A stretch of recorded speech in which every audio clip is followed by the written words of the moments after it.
Hello, friends. Welcome in. It is Saturday night. We have Mekton, but we have some new faces around the table. So we are going to let all of the fabulous people introduce themselves because they are all absolutely fabulous and wonderful. And hey, y'all, I should do the thing. Hey, y'all, you know me. I'm at Durgeon on Twitter or your friendly neighborhood Prax. Welcome to the channel. Welcome to the fun times that were in front of you. I am a crazy person, and this will be a great night.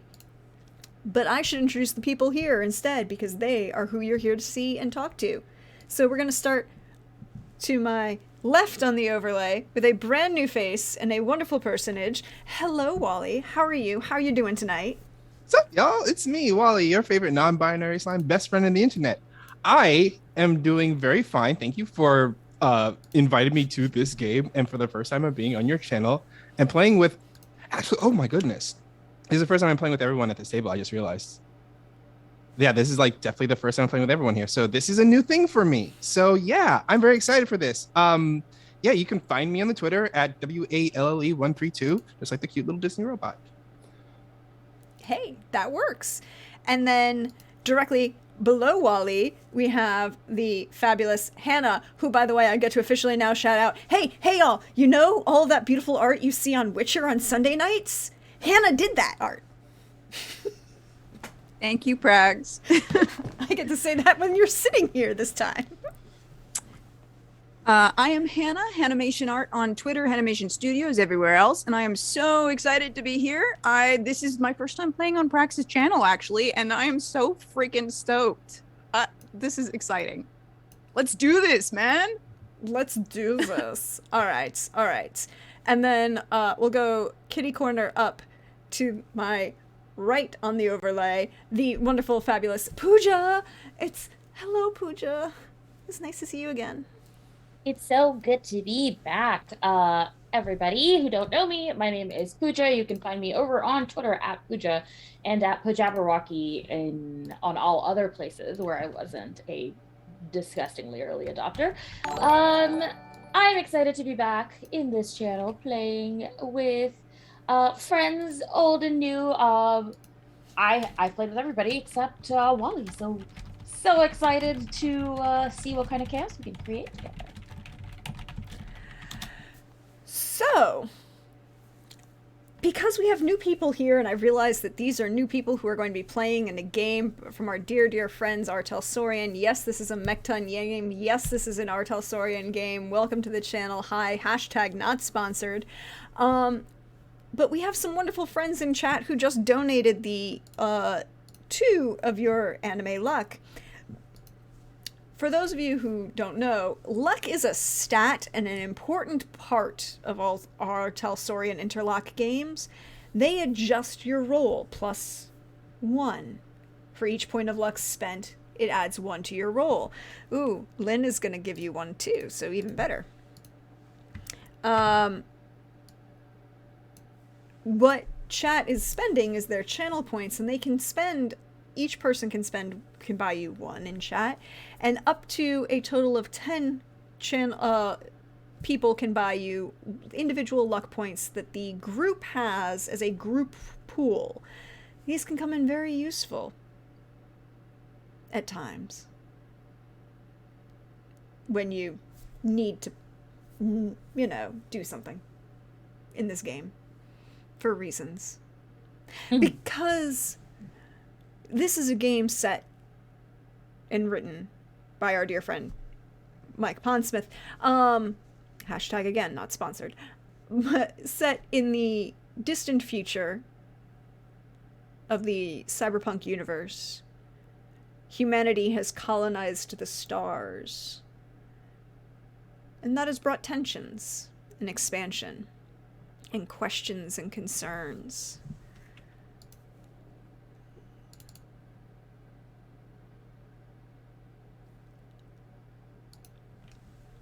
But for those of you who watched the Starblade Battalion universe, you know that the world is in transit, in flux. All of this is changing, but these are not members of the Starblade Battalion. These are new friends from a different portion of the colonized humanity spread, this galactic world and empire that we're interacting with. All of these fine folks live on a ship, make their home there, experience their day-to-day. Ship is sleek, where the Starblade Battalion is, well, the Starblade itself is old and a repurposed colony ship. Theirs is new. Still secondhand, but not a century old. Instead, it's 50 years at the outside. Well maintained, well cared for. Smaller, much smaller than the Starblade.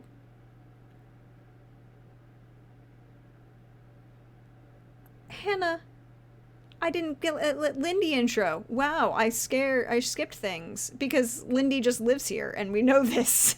It's fine. I was going to do something, but it works. Felt like they don't know me. It's whatever. No, they might not know you.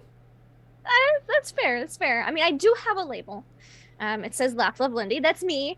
And I'm just very excited to be here. I got too into it. It's my fault. It's okay. I understand. I have done it before. Well, it's Lindy, and you know she will always never be last in our hearts because she's Lindy. Yeah, I'm only last love Lindy. Not, it's fine.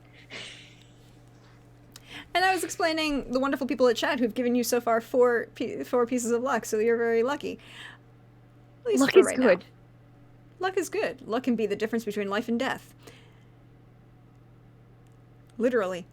But where was I? Oh, yes. That does lead to a very important point.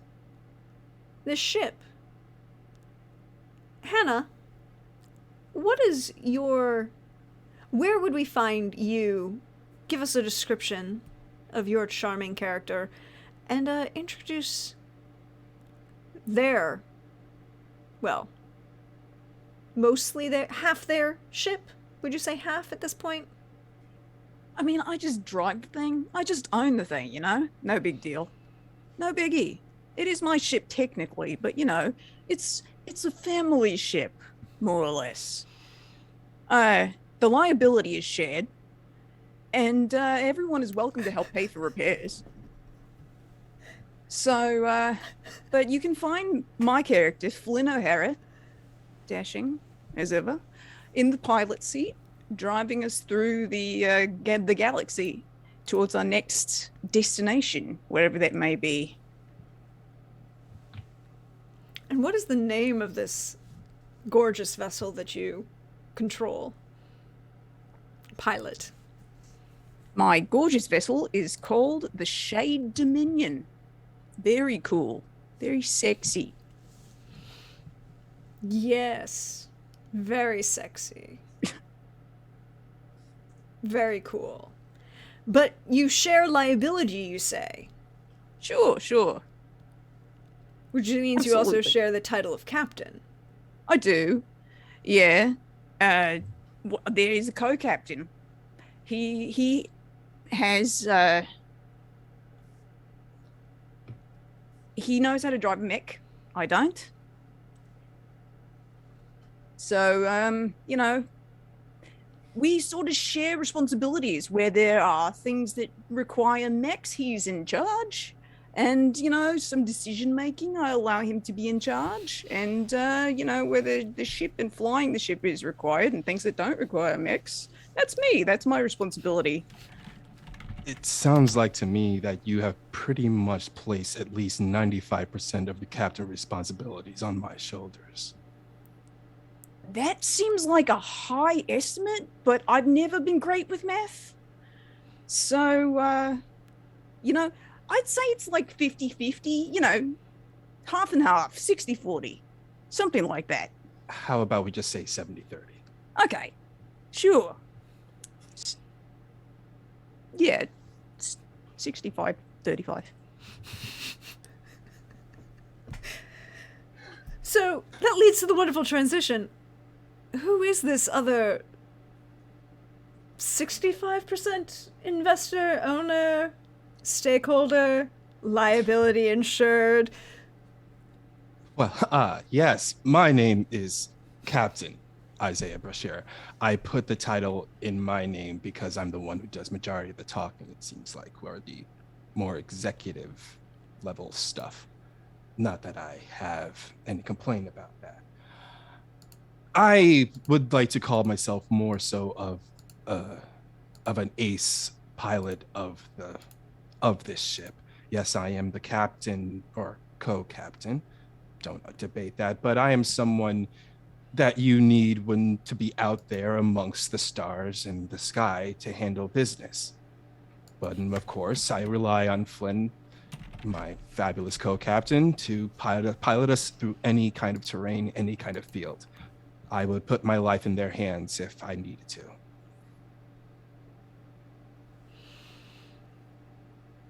Balance in all things, you might say.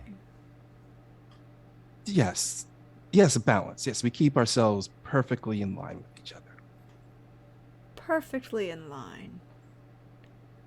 But that leads to the most important question of all. Where do we find the Captain Isaiah Brashear? You find him currently. There's definitely the helmsman seat that Flynn sits in, but there is also like a captain's like area that's kind of like a little bit elevated to look down amongst ever to like give out orders, and he's currently sitting in that seat. And he's a tall individual who wears this really long pirate cloak, and on his face is a mask that covers like his entire face, but leaving just his mouth visible. You can't even see his eye color. You can't even see his hair. It's just this mask that just covers up half of his face. Mask that covers half his face. The distinctive, slightly flamboyant pirate coat. Flynn, what do you look like?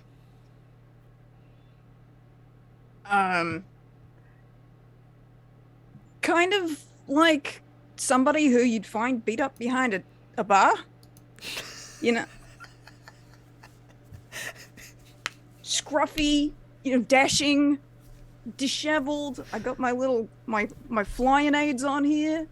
I look good. I got this. The puffy shirt's part of the job. Even 200 years in the future, or Even 300 years in the future, the puffy shirt is still part of the job. Right, you register as a pirate and they mail it to you. It's part of the opening package. It's either a puffy shirt, a robot parrot, or some kind of facial gear. Exactly. I made the obvious choice. I was gonna say, which one does Isaiah have? I made the mask choice. Haha, nice. The mask, indeed.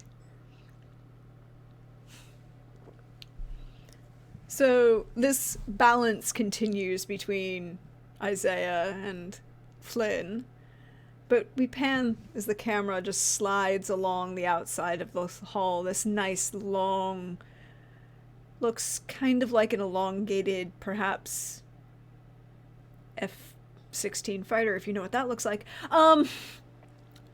Smooth curves, beautiful lines, designed to be maneuverable and for speed. Carries a bay designed for your mechs, but still designed to be a interceptor and a fast-moving ship, not designed to stand there and bombard. Well, I mean, you could, I guess, if you really, really had to take a full bombardment, but I wouldn't recommend it in the long run. It wouldn't be to your benefit, perhaps. But we slide along the outside hull of this ship, and Pooja, who do we find, and where do we find them? Um, in probably, I would say the Met Bay, you're gonna find, I think like the first thing you notice is boots sticking out of the arms of the mech in a weird like upwards angle, and you just kind of hear a couple of grunts and a groan, and then you see a middle height muscular figure like launch itself out of the off the arm and onto the scaffolding in a manner that seems entirely unnecessary. And as the figure lands, you see standing up from a crouch young, a fairly young woman with brown skin, purple hair, and clothes that seem more suited to a video game than real life is probably how I would describe it. You've got like leather and fabric and belts and buckles, and looking at it, your question is how many hours did it take you to put all of that on? But it seems to work, and she seems to rock it. And this is Komal Das, whose pronouns are she, her. I'm going to ask, purely for myself and also for the viewers at home, could you pronounce that again just so I can hear it and make sure I don't mess it up? Sure. Her first name is Komal. Komal? And the last name is just Das with a soft D. I don't know what it's called. Das. Yeah, I don't know what that specific D, which is very common in Indian languages, is actually called phonetically. Oh, that's a dental, but aside from that, like half your tongue at the top of the roof of your mouth. Yeah, like it's a dental. It starts as a dental because all never mind, it's a linguistics thing. I'm not getting into all that. But the reason I ask is this is where I tell everyone, and I'm very public about this. I have a auditory processing issue. I can't always process written letters and sounds. So when I hear something new for the first time, I ask you to say it again to make sure I don't mess it up. And if I do mess it up, let me know, because I want to say these things correctly, because they're important. But yes, so we have Komal in your mech trying to fix things, cursing, sounds ricocheting off the side of this hull, getting a couple odd looks from other members of the crew. I mean, it's a smaller crew. Again, you probably could get away with a couple more people on this ship, like lot more people on this ship, but given the certain, shall we say,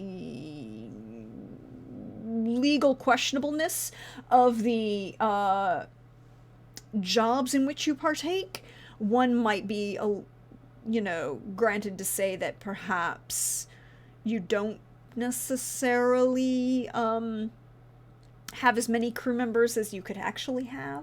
So it's a lot quieter right now on the flight deck than you could get away with.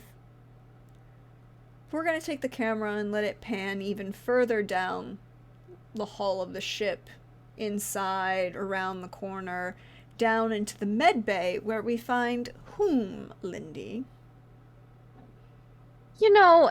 Names are just so unimportant. Just call me Dr. Penumbra. Don't ask to see my identification. I'm not gonna show it to you. They are a doctor, let's say, a scientist, perhaps, and are wearing they have an aesthetic, and it's a lot of dark colors. Black trench coat, crop top, shorts, some fishnets, over the knee boots, thick-rimmed glasses, but very angular. Blue-black hair that is shorter in the back, longer in the front. In case you need to pull it up, it's easier that way. Get it out of the way. And they are just tinkering right now. No one's had any medical emergencies in a hot minute, so just, maybe working on some new programming for one of the mice. Programming, you say? Yes. If you need a Ripper Doc, I'm your person. Everyone needs a good Ripper Doc, friend. These are things that you should always have in your back pocket, right? I mean, wouldn't want to... I don't ask questions if you don't. Always a good thing to have. Always a good thing to have. But we're gonna bring the camera, slide it back up to the cockpit in the bridge, where our joint captains are both located. So this is a very important question, joint captains. If there was a message addressed to the captain, which of you would get it? I don't see why both of us couldn't get it. Yes, that's easy enough. Cool. So both of you receive a ping on your data link. I look at it, and I see who it's from. It just says, care and courtesy of the board of directors. I look at this and it says care of courtesy of board of directors, and I look over at Flynn, and I say, this looks like from the board of directors. Do you want to take this, or should I? Why don't you take it and I'll listen? And if I have input, I'll give input. How about that? Sounds about right. And I respond to the ping. Am I addressing the captain of the Shade Dominion? Indeed, yes, you are. Thank you very much. Please acknowledge and wait for response. Very automated, polite. Do do do do do do do. Elevator music begins playing. Thank you for your time and courtesy. The board of directors of the Pleiades Corporation Space would like to engage the Shade Dominion for the following business transaction. Is this something that which you, as the personage I am speaking to, are able to agree to and sign on the dotted line for? I cover up the mic. Don't sign anything. I was just about to say, this sounds like we are about to deal with money.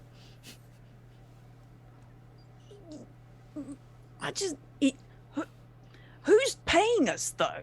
That's like, I feel like that's the most important detail here. Like, who's offering the money and what for? We are not beneath or above anything. I believe that is how we operate.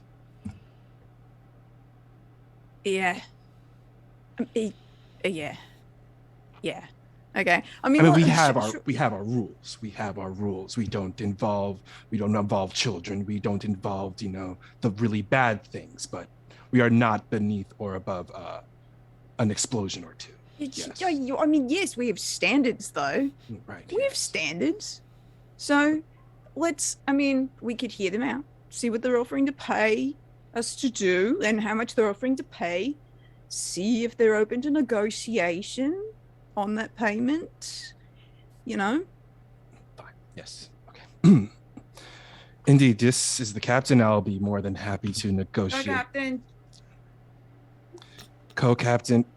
You can't say co-captain after I originally explained that I was a co-captain. And you are the co-captain. It's fine. Co-captain. We are ready to negotiate any business, and I will sign on the dotted line. Why can't you sign also? I can't. I need to know what I'm signing. I don't like to sign things.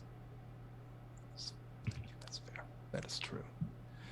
We are ready. We are ready to sign it after negotiations and discussion of it has occurred.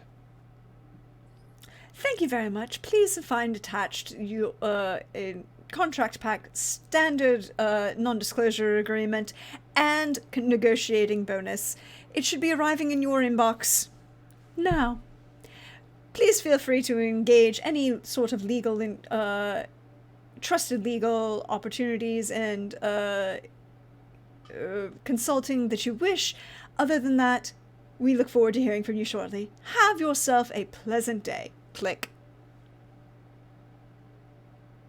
Let's see here. I look at did the package get sent to our data screens? Mm-hmm. What's it say? I'm looking through it right now. Let's see, it's non-disclosure. But what is exactly does this contract say we are going to do? So it is first of all, it's a non-disclosure agreement for the contract itself. So they haven't set the contract until you sign the non-disclosure agreement. But it is signed by the board of directors. And all of those words are capitalized. Now, I'm not going to make you roll because of where you live and where you're from. All of you would know that the board of directors, when they're talking about it, they're talking about the board of directors of the joint corporations that control the Pleiades space. Basically, the corporate government that exists outside in the colony worlds, away from Earth sphere, basically. See. You basically got a contract from the UN? See, so this is definitely a contract so that we cannot discuss what is going to be sent to us eventually.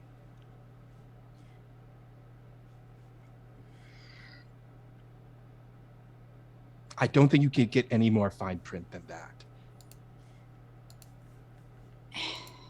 Yeah, there's no way to know. There's no way to know what we're signing for. What they're having us not disclose by signing this. We can't see it first and then decide. I mean, I guess that makes sense because if we see it and don't say that we're not going to talk about it, then we could talk about it, and that's what they're specifically trying to avoid. Exactly. That is what they are trying to avoid. So we have to sign this, then we will make the decision if we want to take this job or not. How much money's on the line here?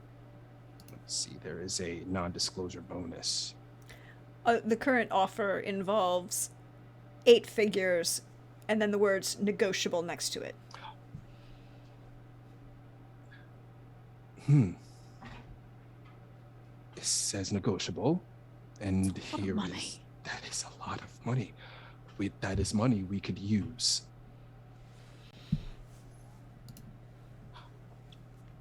I say we sign it.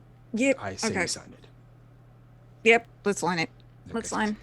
And I grab the pen, grab the data pen, and I kind of I sign my name, but then I don't finish signing. I look over at Flynn to see what they're doing, to see if they're actually signing after I'm about to sign or not.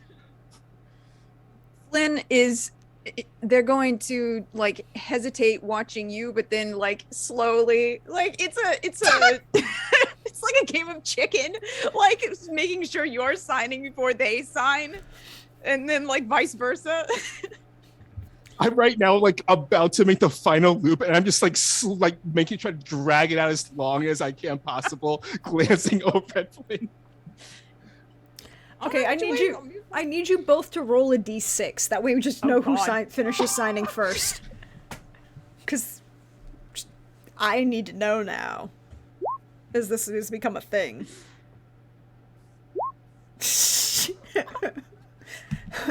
Well, Flynn, you finish your signature first by a minutia of a moment. Well, that's not fair. My name's shorter. Did you write out the complete captain, or did you just use the abbreviation? Well, Captain Flynn O'Hara, clearly. Because you add the extra loops to the Flynn part, you make more time with it, and he finishes off the signature. But you have the minute both of you have finished signing, a ping appears on your data link, a new document, a full contract, all 182 pages of it, already pre-signed by each of the board of directors, written by the corporate counsel from Soligen. This looks incredibly important. And I lean back and I kind of just start scrolling through the document, looking for exactly what it is they want us to do and what can be negotiated, I'm guessing. We'll cut through the legal speak for you all and get down to the brass tacks, which is what you want. The directors are concerned about certain rise of various terrorist organizations from Earthsphere. Certain of those terrorist organizations have caused some small tensions to rise. You would have all have heard of the wedding that wasn't. It was a major news, huge event that didn't occur. It was supposed to be a merger between what is the official title of the corporation? It would be from Frontier Armaments. We're finally going to be consolidated into Soligen Inc. And with the joint wedding of Cassandra Colt and Xavier Moraine, the Moraine family being minor shareholders in Soligen Inc., and Cassandra Colt being the heiress to what the heck is her Frontier Armaments. Frontier Armaments basically being the last true independent corporation in Corp Space. All of the others have kind of, even though they're independent in the sense that they're separate corporations and have their own board of directors, and each of their own CEOs sits on the board of directors. Soligen has at least a 5% share in each of their 5% of each of their shares, so Soligen has a buy-in for each of them. However, this wedding never happened.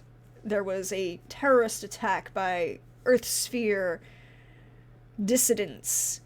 The wedding, was attacked. The Ritz that was floating low orbit, beautiful hotel. It was an absolutely gorgeous hotel. Luckily, 95% of both the guests and the staff made it off, but it was blown up in low sphere orbit around Soligen Prime. And the groom hasn't been seen since. The bride has been assumed to have been killed in the explosion. The directors are concerned. However, as these are officially, according to Earthsphere and the Gaian pro-Earth government of Earthsphere and the solar system colonies, decries these as terrorist act, the directors can't act with the ODF directly. So they are offering you a letter of marque.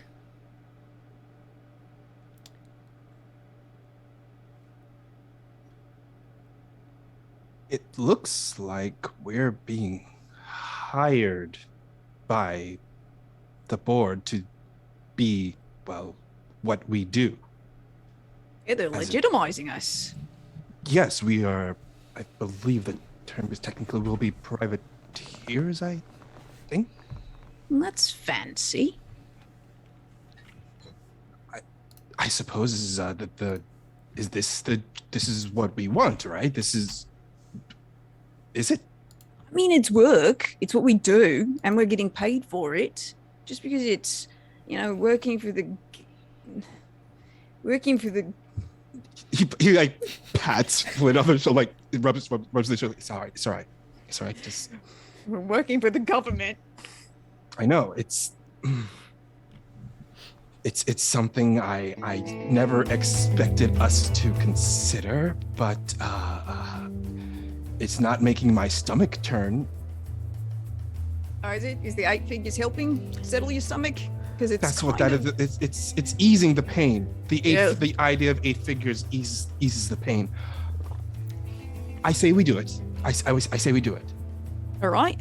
I agree. I like the idea of money. I like the idea of taking the government's money. I'm not opposed to that. Yes. Let's look at it from that perspective. We are taking they are giving us money. We are now he like runs over to the side, just like.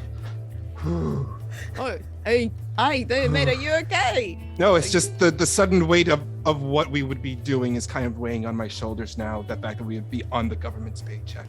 Yeah, but listen to me. Look, 8 figures, mate.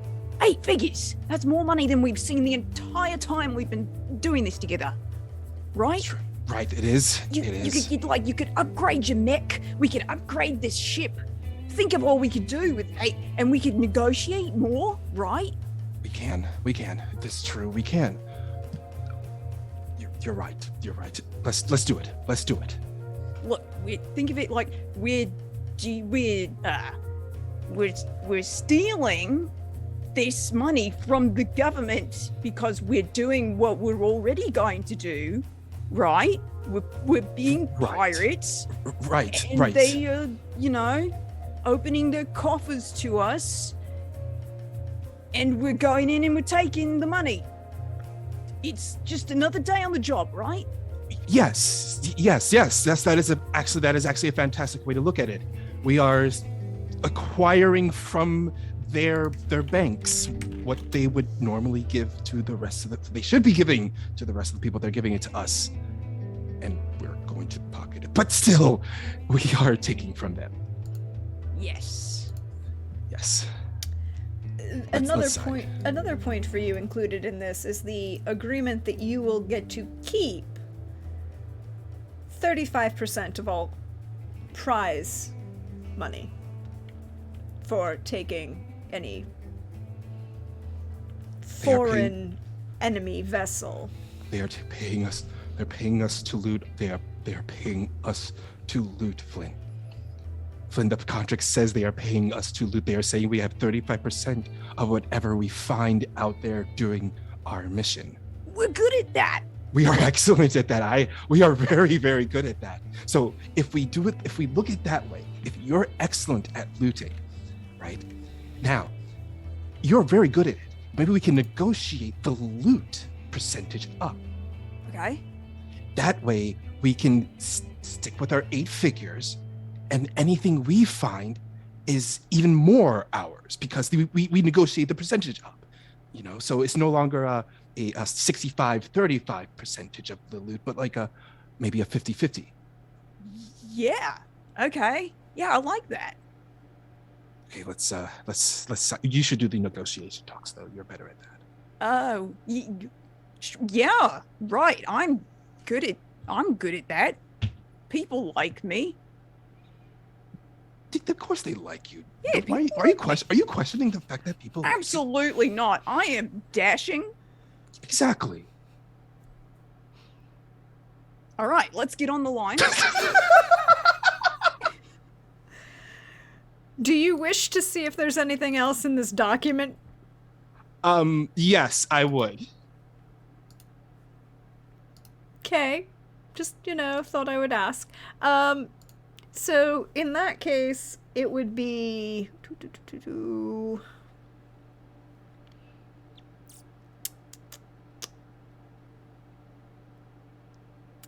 I'm going to use intelligence, compose, or write here. Okay. My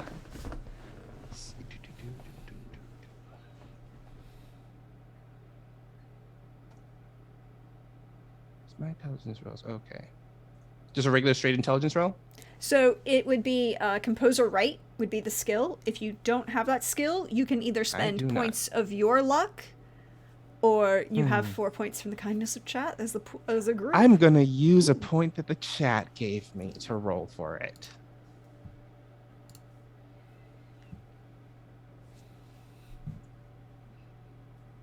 So just add 1. It should say add modifier when you get to click to roll. So add 1 to it? Yep. Just don't put plus, just add 1. Oh no. Oh no. Yep. Oh. And unfortunately, in this game, you have exploding negatives. So you need to roll another d10. Because Just roll a straight d10. just roll a straight d10. Okay. 4. So you subtract you're at a 4. Yeah. It looks like a really great contract. He stares at it for a while. Those numbers are really shiny and really big. He's just staring at this contract for a while. Face looks stoic, composed, that of a captain of a spaceship should be. But luckily, he is wearing this mask because you cannot see the anxiety behind his eyes of like, I have no idea what I am reading here. So he just goes, yes, this is a good contract. He gives it to Flynn.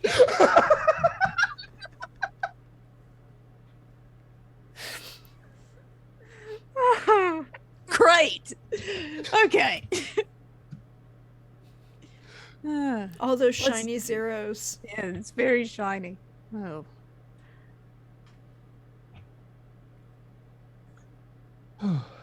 So, you're going to attempt to negotiate? Yes. The minute you go to call back, basically, I'm assuming you're going to use, like, star 69 this. Look, I'm proving my age, it's fine. Do they have star 69 in space? They totally do. They totally do. They do. It's Space Star 6. Canon. It's canon now. Yeah. Look, how else are you going to know who else called you? It's a good point. You got a good point. You gotta find that caller ID somehow. And I guarantee you the private secretary for Solid, the board of directors, is gonna come up as restricted. So you star 69, and the minute it goes to ring, you hear that same very pleasant voice. Thank you for calling the board of directors. How may I direct your call? Contracts. Oh, you're used to robo-dialers. Don't worry, darling. Everyone gets it once. I am an actual person. I understand how this can be sometimes disconcerting. Oh, me too. Oh, well, I'm so glad to be talking to an actual person. That's such a real, a nice change, you know. So many of these people just hand you off to some machine after a while. Or, you know, immediately. They don't even want to deal with us one-on-one. It's nice that you've got the personal touch. May I ask who's calling, please? This is Co-Captain Flynn O'Hara and Isaiah Brazier. We're calling about the contract that was forwarded to us. Oh, yes. One moment, please. Da-da-da-da-da-da. Ding! Of course. Let me transfer you down to legal.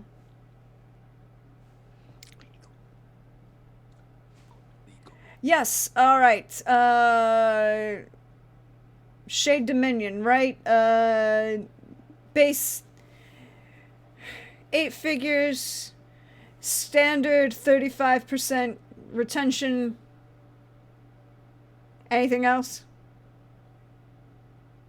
Actually, yeah, we were wondering about the 35% retention.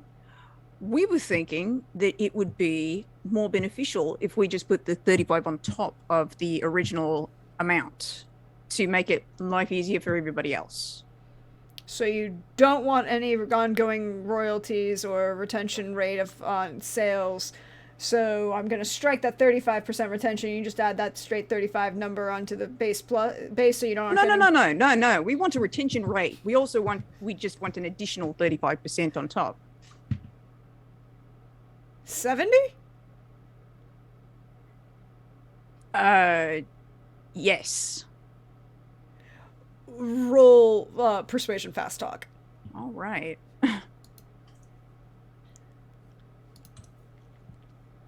A 20. That is very good, actually. I love this space pirate math. We're like, we'll negotiate for 50-50. You're like, no, 35 times 2. Math? Math. I guess it will go back and forth a little bit. You will end up at 50-50. They're not going to give you 70.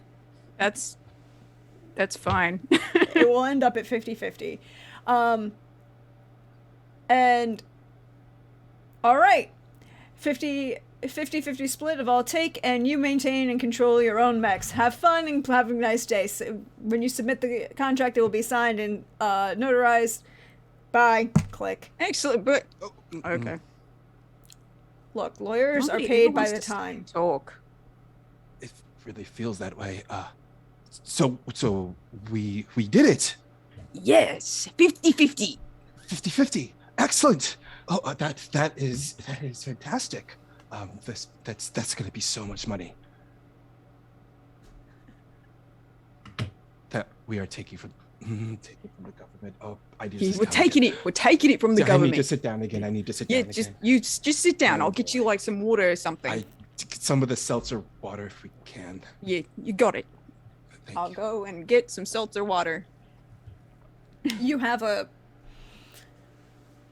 Look, I'm going to use the term because I can't think of anything else, and Star Trek has basically given it to us. There's a replicator on the bridge. A legally distinct replicator. A duplicator. Whatever. Yeah. A recreator. It's fine. It's fine. It's a descriptive fair use. It's all good. But as this very strong negotiating tactics were being engaged on the bridge, Dr. Penumbra, Yes. your last patient has just left. Yes.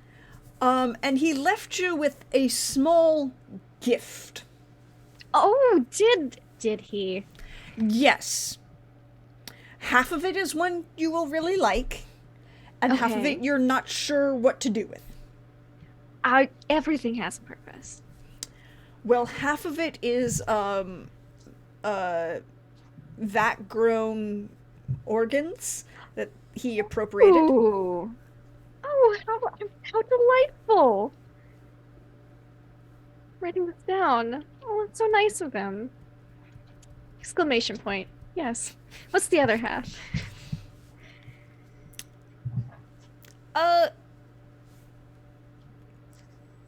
Well, an address Okay. and a location on, well, which planet is it? I'm sorry. Hold please while I get the appropriate name. Oh, certainly. It is, important to be able to... Where did...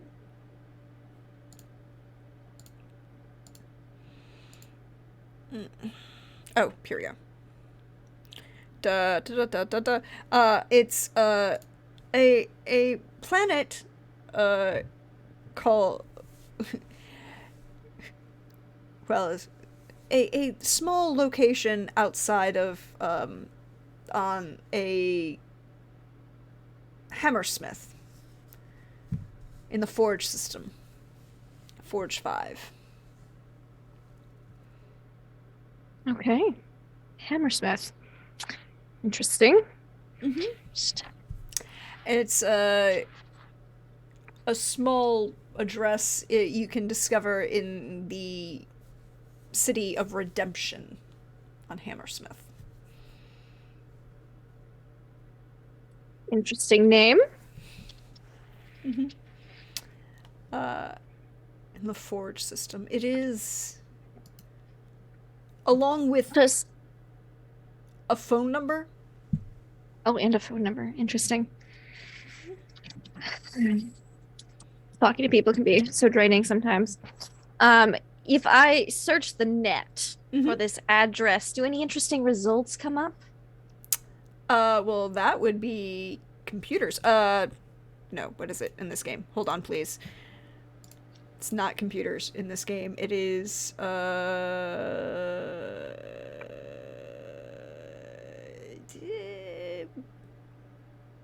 you know, it's only technically electronic warfare or hacking. Well,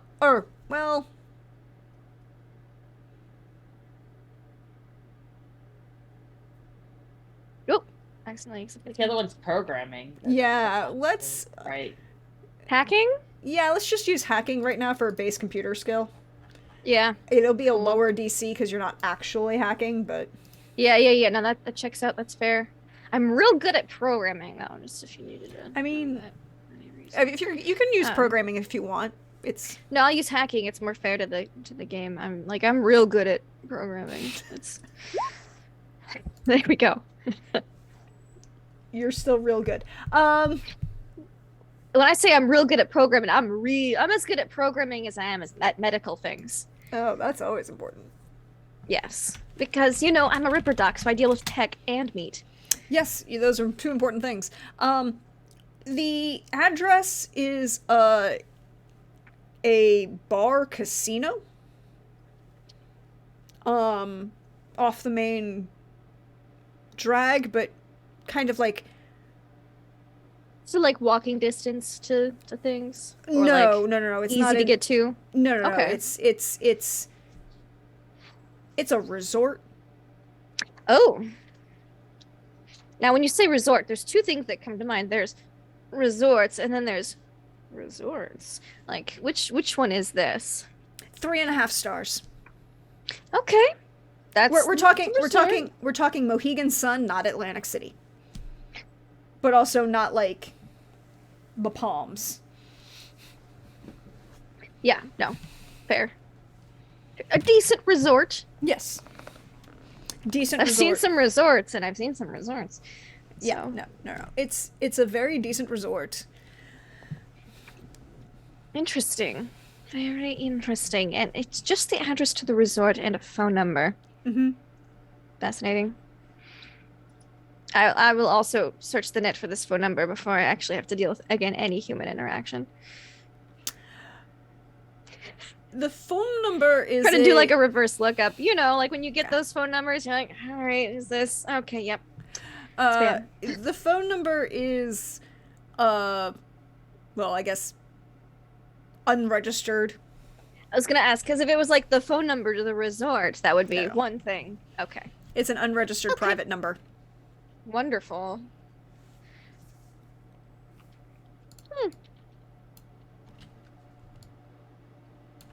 How close are we to this system at the moment? Couple days. Not far.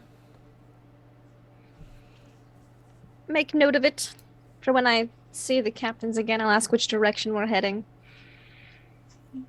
Or if any of the crew know. I think I just I make note, like I put it on my little like magnetic board that I've got, which has, it's like the size, it's like a wall sized little magnetic board. It's got way too many pieces of like actual paper and like little blinking lights and a few monitors, like of health monitors of things. If you were looking for something on there specifically, it might take you a while if you weren't them.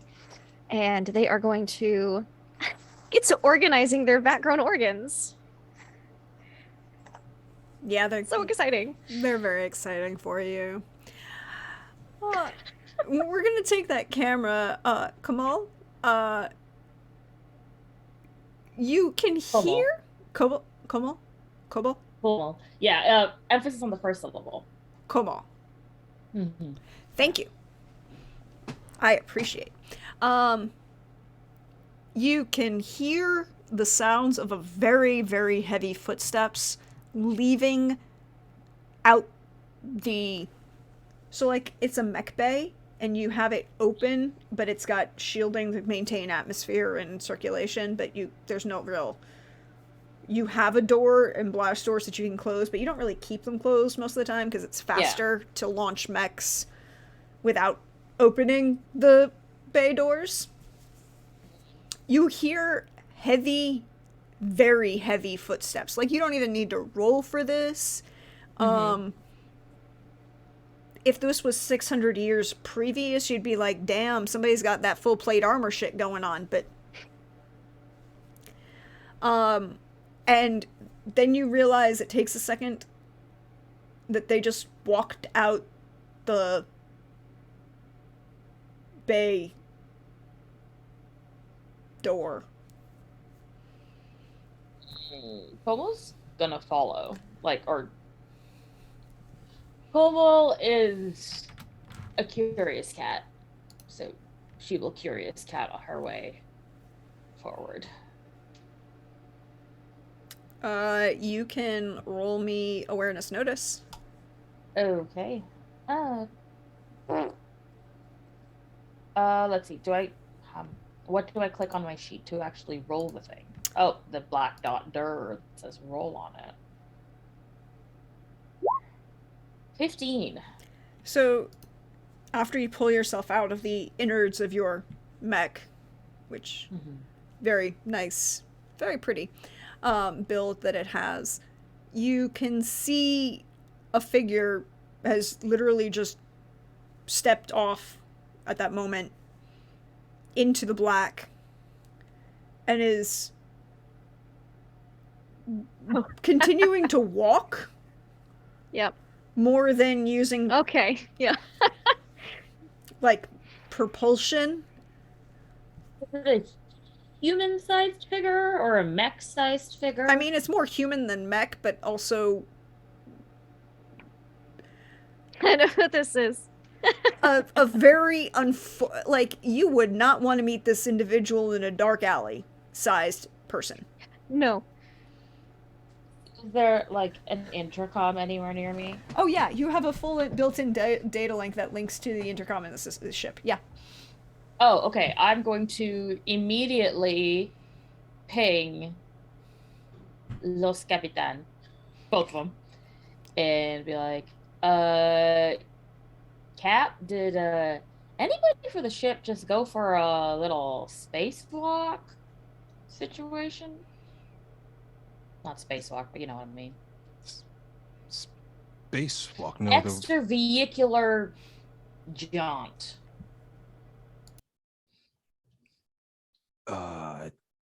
Flynn, did you see anything on the sensors saying we had someone clearing for launch? I will check the sensors. Is there a role for that? There's not a role. There is a role for using the sensors as an awareness, but what it is if you're using ships, what you're going to do is you're going to roll. Did you give yourself stats in mech piloting? I don't think so because you're not drop piloting. I don't. You're okay. Then we're just going to use your stats for awareness, and then because you're using the ship's sensor array, you get a +2. Okay. Sensor array. Oh, well, shoot. Minus a D10. Only a That's 1. not bad. So a 17.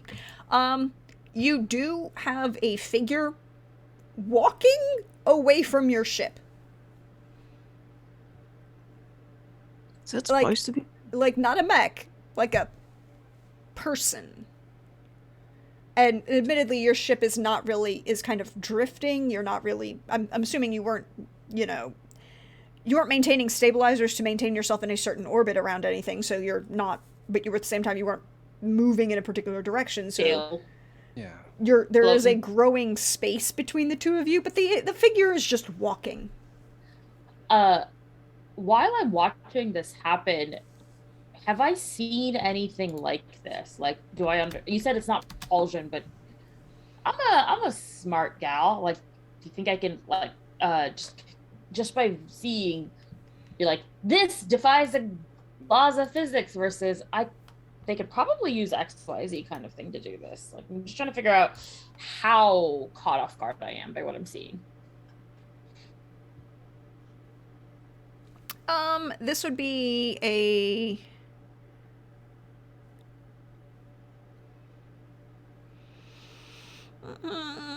I would say this is... You could use tech, probably either basic repair or mech tech. Either one. Okay. They're the same for me, so 12. I mean, you have a couple ideas that could come to mind. It's odd as hell and not normal, but at the same time, it's not like you're seeing a unicorn. Yeah. Like, you could think of...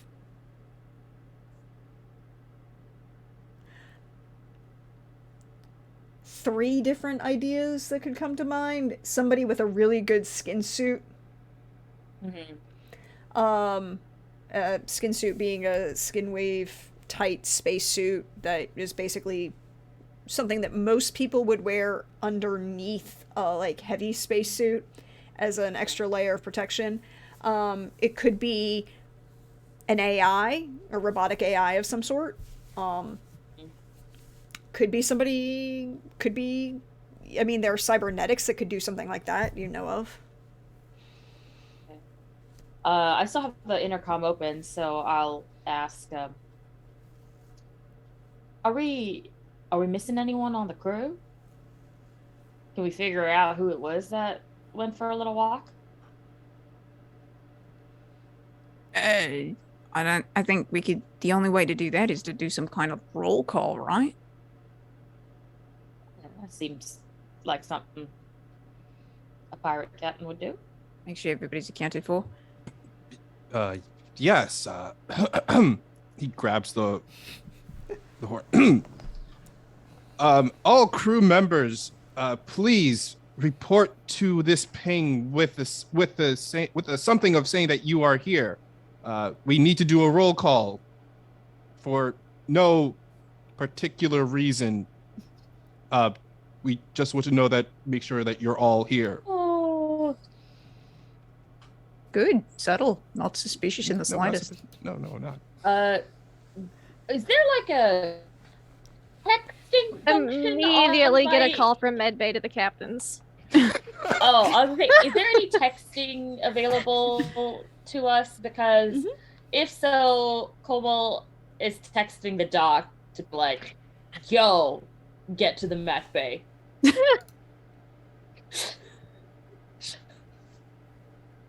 Dr. Penumbra will head from, like, texting back on the way, and then start walking across. I believe we discussed that the, like, original mech bay was too small, and there was 2, like, mech bays with, like, space for 2 mechs in each, and so Dr. Penumbra has kind of slowly, over the course of time, invaded more and more of that second bay that's real close to med bay, like, probably right across the hall or adjacent to. And so it's not a long walk to the functioning as a mech bay. Yeah. Well, and you know Como's going to be at the one where our mech is. Yeah. And so we'll call up to the bridge for the captains. Captains, that is a bit of an unusual crest. Is everything all right? Is anyone injured? Does anyone need any medical attention? No, we were just had a hankering to see your smiling faces. There's no response. It's just as they enter the mech bay. Doc, over here. Yes. What do you make of that? Do I see the figure that she's referring to? Roll awareness. Walking out there. Roll awareness notice, because by this point, Yes. I mean, both objects are moving. Yes. Yep. 18. Yes, you do. I think they just go, oh, look at him go. What? Who is it? Oh, that was my most recent patient? What, for real? Yes. Oh, Captain, we may have figured out the mystery. I guess we could stand down or whatever. Well, thank you. Attention crew, thank you for taking part in this safety drill to make sure that everyone is here and fine and safe. If this was a real dangerous situation where we would need to do a personnel roll call, you would be listening to this and following emergency evacuation instructions. Did anybody come to the bridge, like, at all? Oh, you got Check in. responses. All of your crew Oh, checked okay. in and I thought it was an responded. audio roll call. Yeah. Check-in. Just a ping. Okay. Yeah. Yeah, that All was of- a ping. So like, All of your I'm crew here. checked in. Plus And 2. I'll just turn to Kumo and just say, oh yes, I mean they were quite a wreck when they got here, but they're doing much better now. I mean, look at them. Just walking it off the rest of the way. Rest of the way It where? also is that important? I mean, yeah, they're just They'll get to a planet eventually, or another ship. or die trying. Well, I mean, the thing with the repairs that I did, it was either going to instantaneously work or not work, and it obviously worked. Wait. Roll me back. What did you repair? A lot. A complete system workover, both mechanically and just a complete system workover. Is it a person or a robot? Yes. Or a Well, turbine? yeah, they've pretty much gone full Borg at this point. all But right. they are a Okay. person. Borderline cyberpsychosis. It's very interesting, actually. Okay, so we don't need to worry about them starving out there or something like that. I wouldn't. That's the least of my concerns with that individual. Oh, okay. So should I just close up? Oh, yes, that'd be fine. All right, Captain. Doc says not to worry about it. I'm closing up. Unless you say otherwise.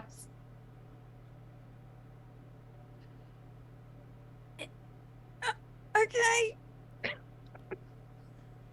The big button that closes the The Door. blast doors? The Yeah, bay you door. you hit the Yeah. button to close the blast doors, and you go, Bam, bam, bam. You know, like the closing Yes. sound? But captains, you did get a full roll response, plus 2 additional responses. 2 additional responses. 2?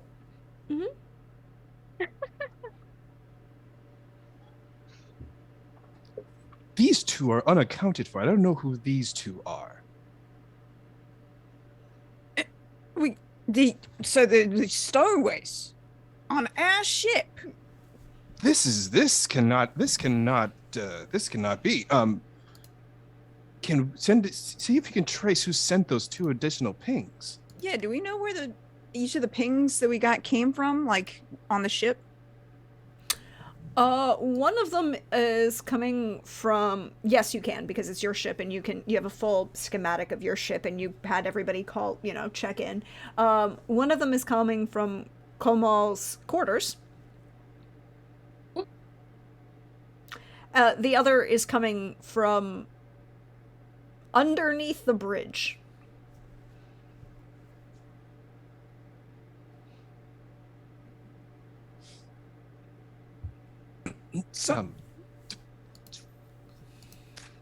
Shoot. There's Well, let's not, alert anybody. Let's not make anybody panic.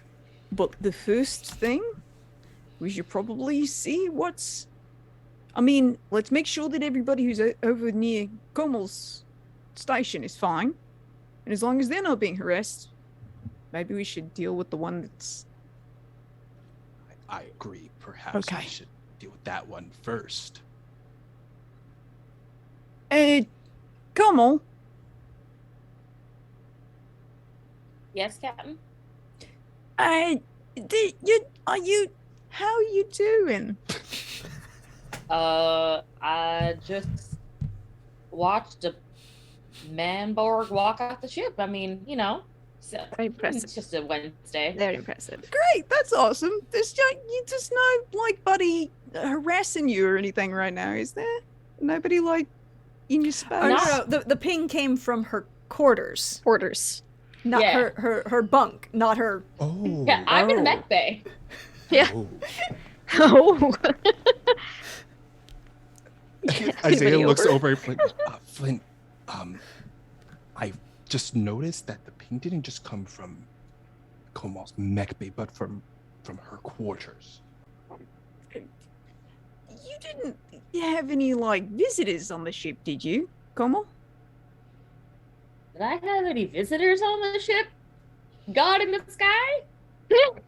Not that you knew of, but you do know some interesting people, don't you? I do. Well, I don't think I got that drunk last night that I'd forget something like that. So I'm gonna Your say alcohol no. levels were well within tolerable parameters. Yeah, yeah. I mean, it'd take a lot for me to not remember getting up to something like that. So I'm gonna go ahead and say no. Great. Why are you asking? Okay. Just nothing. As soon as you stop talking to Kobo, she turns to the doc and says, "Something's fishy. Why are they asking if I brought someone on board?" Why did they ask about roll call? Well, they asked about roll call because of that thing. I Oh, wanted to see what that was, but now they're asking about what I got up to last night. I don't know. I mean, I know they're strange, but they're usually strange with like reason, you know? are they though? I mean, they're very interesting to observe. Can we go observe him? Let's Let's go observe him. Yes. So we're I gonna head don't towards the come out of bridge. the med bay often, so I feel like I should. I mean, I do have the crew come in for checkups frequently to monitor their health. But Oh, we should check on them. You're such a weirdo. I love you. Let's go. Just look on their face like, what's so strange about the regular health checkups as the doctor of this ship? I have the crew come to me to get health checkup. Well, Yeah, that's normal. Totally normal. well, the doctor and Komal. They must be monitored. Well, the doctor and Komal make their way up to the bridge. Captains. That went over well. I don't think she was suspicious at all. Well, we should have at least said something. We need to say something to them to let them know that, you know, why we are asking them these questions. We don't want them to panic. We don't want them to think that we're like incompetent and let two weirdos on our ship. Of course, that is very true. That is an excellent point. We're good captains. We are fantastic captains. We are very good at this job. Now, I need you to, keep a lookout to make sure that whatever is beneath the bridge doesn't try to run past me. I'm gonna try to sneak up on them. Okay. So you're gonna take a weapon down there? Or are you gonna try and talk to whatever it is? He pats himself down. He pulls out a gun, just like, well, I don't want to try to intimidate them. I just want to see if they pinged us, it means I don't think they are aggressive, right? We'll do your way first. And if your way fails, then, we'll burn the whole hallway. That sounds like a good way to get... We are not going to set fire to the hallway. Open the, something, let it out into the space. Get it out. If it can't be reasoned with, then, I don't want it on the ship, right? Right, no, yes, we don't want it on the ship at all. Right. Yes. Well, let's burn the fucker down. Not the ship. Whatever pinged us. Right. Yes. Yeah. That's an excellent idea. Good plan. Yeah, this is a good plan. And he heads down underneath the bridge. I have so much love for this. So, you are going... Could you just roll me... We're going to use for this, because it doesn't have ship design, we're going to use mech design for what would be ship design, because you need to find, understanding the blueprints of the ship and finding the correct way to access any hatches or spaces, crawl spaces, that kind of stuff. Could I also consider rolling maybe aircraft shuttle pilot? Yes, you can. Awesome. Perfect, because I have something in that. That works. This is technically an aircraft. It can enter atmosphere. I wouldn't want to take it into atmosphere, but I could. 21. Very nice. With a 21, it's very easy. You kind of find that perfect seam and that hatch that's just the right place. You can ping it and shift it without making any noise. You can find bring that flashlight up and meet the eyes. Two bright cyber eyes of an individual who's staring at you. And we'll find out more about them when we come back from break. So glad we're headed to the bridge. Oh boy. Me too. So take 5, everybody. Stretch, refresh, and we'll be right back. We'll find out more when we get back.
Yeah. I will fix that. Hey everybody, welcome back. Hope you are ready. Hope you are happy. I apparently need to fix something behind the screens, but that's okay because we are about to have an individual. Well, I guess the question is, Captains, you shine a light. Are you shining anything else down this maintenance shaft at this individual? I'm just shining a light down. I have my gun at my side, like holding it ready at my side, but I'm shining a light down the tunnel. Cool. It is. You see, as you look down this tunnel, a very young-looking male face, kind of slightly close-cropped, tousled brown hair, glasses, that kind of sad nerd look face.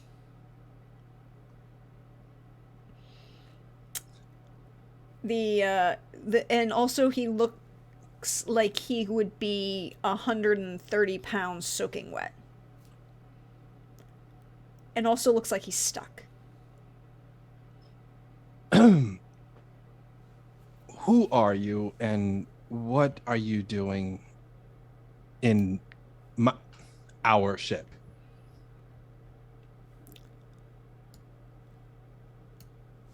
So this is awkward.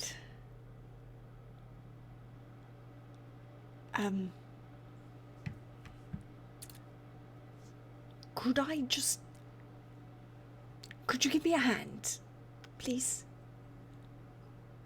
Perhaps. Depends on who you are. Right? I am a, attaché and researcher under the auspices of, Director Sandringham.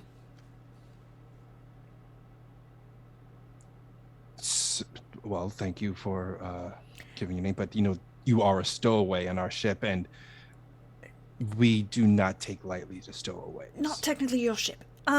Sorry, point of order. Clarification. Our ship, I bought it. So it's mine, my ship.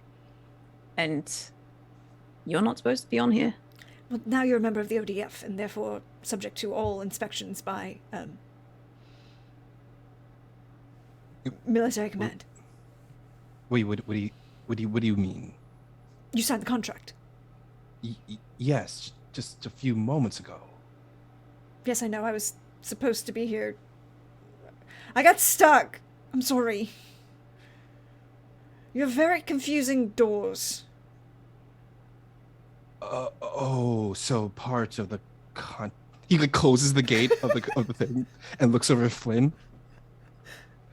Flynn, promise you won't be mad. Was this in the contract? I promise you won't be mad. I can't promise that, but I'm willing to listen. I think I may have glanced over this part of the contract, as in I did not notice this part of the contract, that they said that they said that they have full right to inspect the ship in every single part of it with official employees, and that is the official employee who's going to inspect our ship.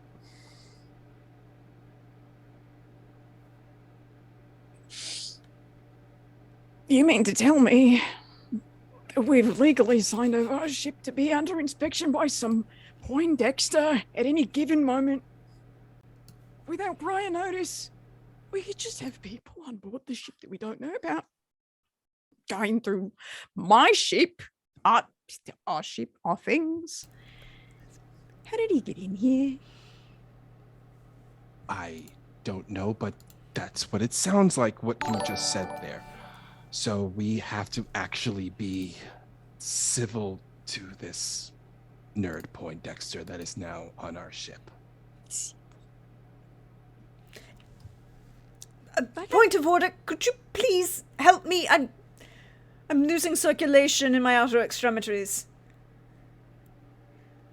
Also, I have to urinate.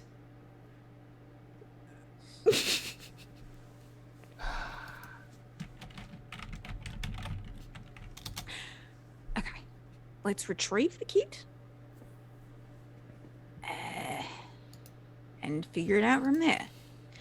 How did he even get on? You know what? We can ask him that when we get him. We'll ask that once we get him out of there. Yeah. What's he? So he doesn't pee on the ship. Yeah. Let's try to get him out. And he like looks inside of this shaft and like tries to reach in and give them like a half-hearted tug of like, oh no, you are stuck. I suppose we'll have to get the medical staff here to help you out. I need a deception. I will give you a +1 because this is like that nerd actuary, you know. Yeah, exactly. Where's deception? That deception is under cool or empathy. Isn't it fast talk? Yeah, sorry, fast talk. Sorry, my apologies. Okay.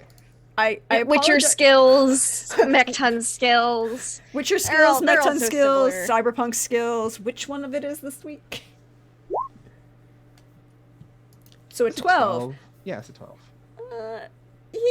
He kind of looks at you like, okay, all right. I don't 100% believe you, but you're not lying. I don't think you're lying. You're possibly right. You know, it's that fine line kind of thing. But he doesn't fight you on it. Could you let my sister know that I'm down here, please? Perhaps. Follow up. Who? Your sister? Yes, Jeanette. Jeanette. She agreed Close to the be lid. my... He closed the lid. Closed the lid. Who's Jeanette? I don't know. Do you know anyone named Jeanette?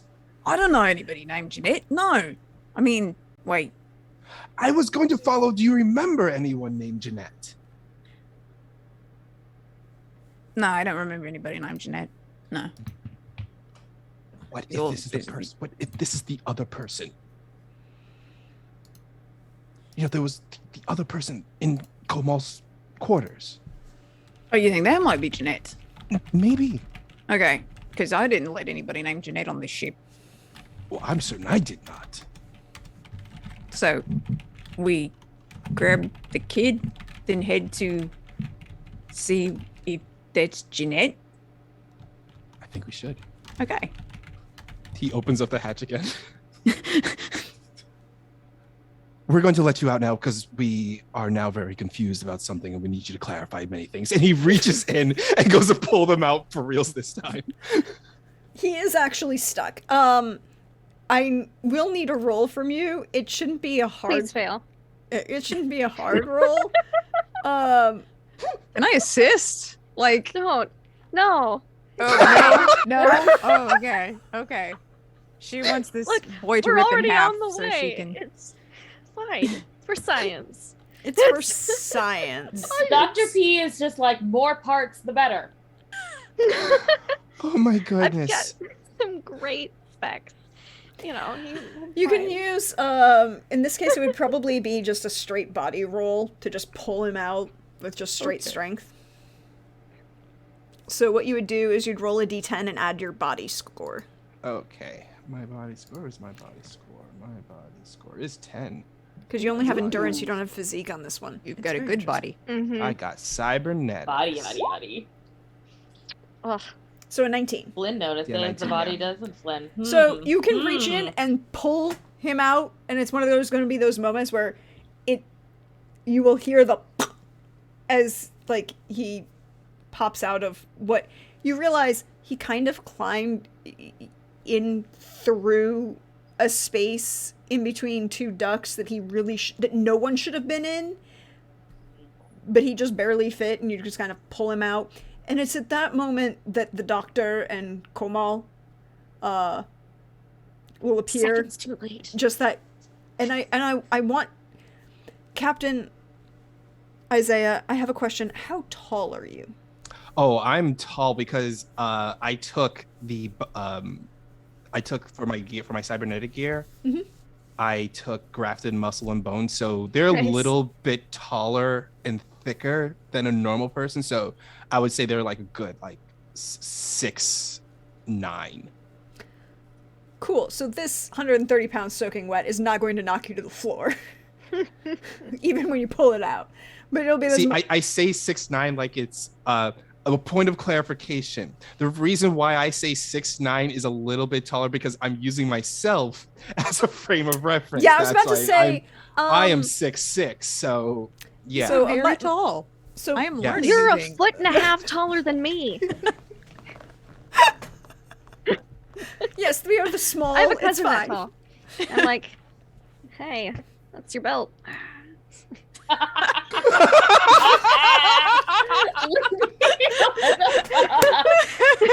Oh no, that's not where I thought that was gonna go.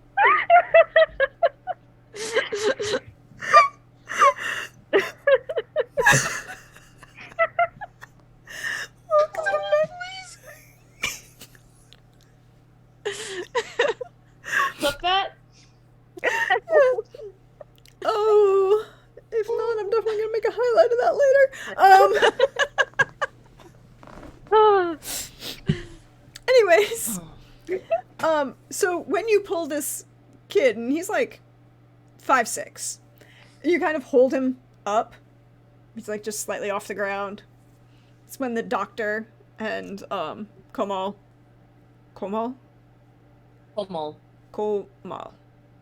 Like, think mull as in like mulled wine. oh, Komal. Yeah.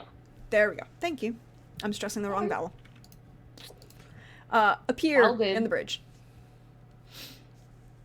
I'm like holding up this kid by the scruff of their neck, Yeah, and like by the he- scruff of by their collar. yeah, it's got the little white doctor's coat on, the glasses. He kind of takes a second to push up the bridge of his nose, and it's not the anime, and it's not the anime.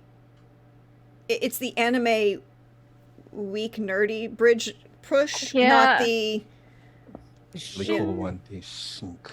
Yeah, not the one that will make your glasses, become Yeah, the one that superpowers. just gets you like that. Exactly. Not that I master that pose in the mirror every day. So, no.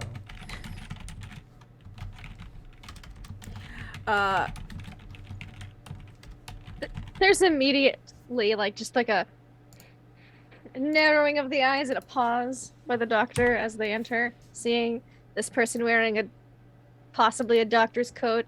They also have you can see a headset in one ear, but it also looks like it might be built like a permanent Yeah. implant. And it's they- not a member of the crew that I recognize. Nope, not a member of the crew that you recognize at all. A stowaway captain. Would you like me to deal with them? No, we can't deal with them. We actually have many questions we have to ask them. Is this person familiar to me? Roll awareness. Okay. Yeah, can I make an awareness too? And I know they're not part of the crew, but is this do I recognize any doctorness about them from anywhere? Doctorness. Any doctorness that I should be aware of? Are they more scientifically inclined based on the gear that they have and stuff, or are they more medically inclined? Because this is a big 18. question. Roll me awareness notice for the doctor. 18. You recognize Komal. That you recognize that they have similar facial features to someone that you know. I mean, if you have seen this individual, you haven't seen them in maybe 10 years. And they were a lot younger then. They were 12 at the time. Do I know you, kid? And have you put them down? I go, No, because they were gonna. He kind of tries to make himself look more important and stand up much taller, but he's 5'6", standing next to Isaiah, who's 6'9", and has got cybernetic musculature, so doesn't even need to look like he's Nope. bulked to be impressive. So it looks really awkward for this poor young gentleman. I am Dr. Laurent Klein.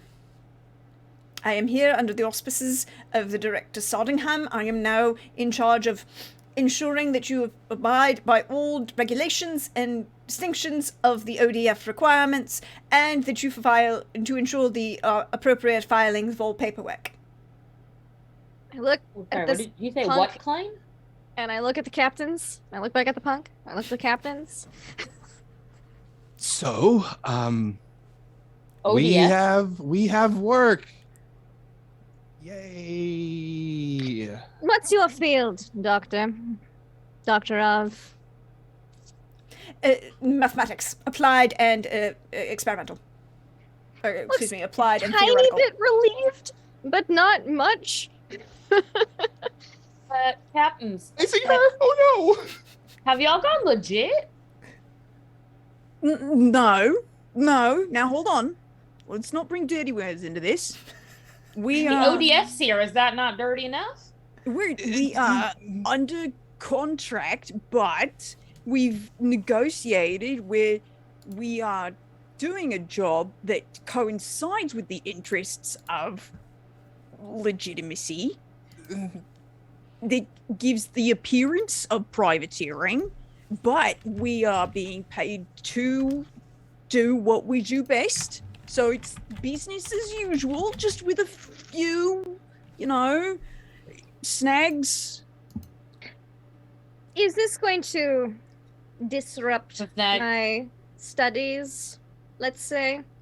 are they going to go into our personal business? And not if they know it's good for them. That's a good answer. Could you please repeat what the kid's first name is? Laurent. Laurent. Okay. He is now in your NPC doc, by the way. Oh, yes. Okay.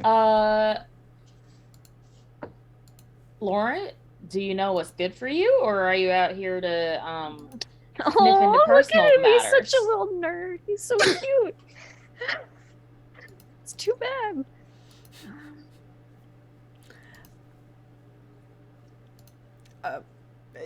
I'm sorry. I'm merely here to ensure that all regulations and the appropriate paperwork are filed with the directors to protect the director's investment in this vessel. So you're not going to inspect our vessel? Of course I'm going to inspect the vessel. You have to maintain the appropriate OSHA standards, and so we don't encourage a lawsuit from HR. I'll be back. As- And I as soon just as you turn on said my OSHA, heel. I look over at Penumbra. So yeah, shit, Como blocks the door as soon and as you at the leave door, turn on her heel pause. body. Are you going to be going through? I'm Personal a belongings? contractor of these privateers. We will be searching through individuals, especially contracted individuals' belongings, personal possessions. Not about your personal possessions, but you have to maintain... Wonderful. I have a lot of personal possessions. And I turn back on my heel and I walk out the door. What they mean to say is stay out of their shit. Or else. We have one more question we have to ask this young man, and I think you need to be here for this. Who is Jeanette, you said her name was? I said Jeanette. Yes, my Yes. sister. She was my... she ensured my arrival on this vessel. Yes, Jeanette, and Is she here? Yes, Well- I would assume so. She did say that she wanted to ensure that I arrived safely and that I had made my way appropriately into the appropriate manner. well, I assured her that I could make the appropriate introductions myself. well, Kamal, that brings us to the next part of this. The two pings that we found was one this young man here, and the second one came from your quarters. Fucking A, lead with that next time. And she goes running to her quarters. We should go out there. You go after, I'll keep him. I'm going. Yes, you. There you go. Yeah, and Komo's just on a tear. And as soon as she gets to her door. It's just like being swung open.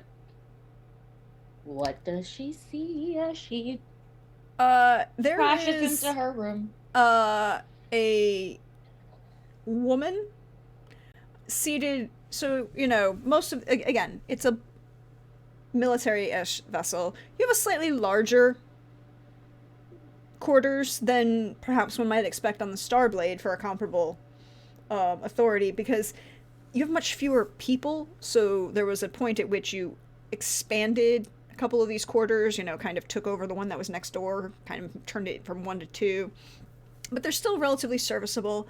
A built-in bunk along the back wall, bathroom with a shower to one side, a desk that also has a built-in hydroponics plant system, ensures that everyone has oxygen circulation in each of their own rooms, but also like humanity needs green things to live. Yes. You can't just have cybernetics. I'm sorry, Doctor. So you see this woman seated in the chair that would be in front of your desk, pushed back, leaning back with their heels crossed, propped on the desk, in this skin-tight black synth skin suit, short-cropped pink leather jacket, ombre pink to purple hair. She also has her eyebrows done to match, using a small throwing dagger to kind of like pick under her nails as she kind of glances over at you as the door opens and glances at her watch as if she was timing how long it would take you to get here. You wanted so bad to go through my stuff, Klein. All you had to do was send a message first. I was arranging to be transportation for the little shit. You were just a side benefit. An enjoyable one, but a side benefit. And so you thought you should say hello by going through my shit? I didn't touch anything yet.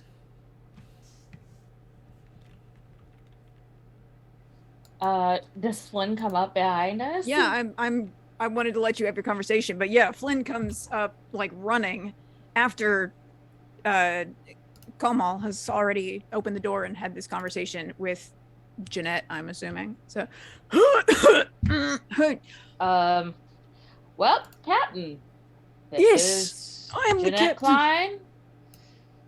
Jeanette, this is one of our captains, Flynn O'Hara. You have 2 captains. What do you need 2 for?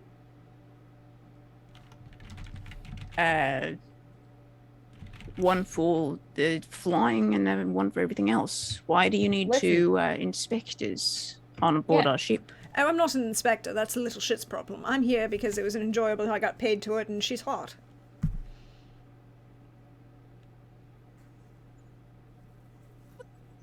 We'll shrug at Flynn like You logic know- sound. Do you know each other? Is this am I Yeah. walking in on something? I mean, you're walking in on an intruder, but it's fine. It's been a while since we've seen each other. How long? Was it Loki or Asgard when you blew up that little space racer? It was Loki. 6 years then, perhaps? We were young and adorable and dumb. But do you want to come join the rest of the party, I guess? Sure, why Not real not? interesting in here. I'm not really have anything good to do, and she kind of like stands up. She's a good just under 6 foot in these very practical wedge knee-high boots that she's got going on.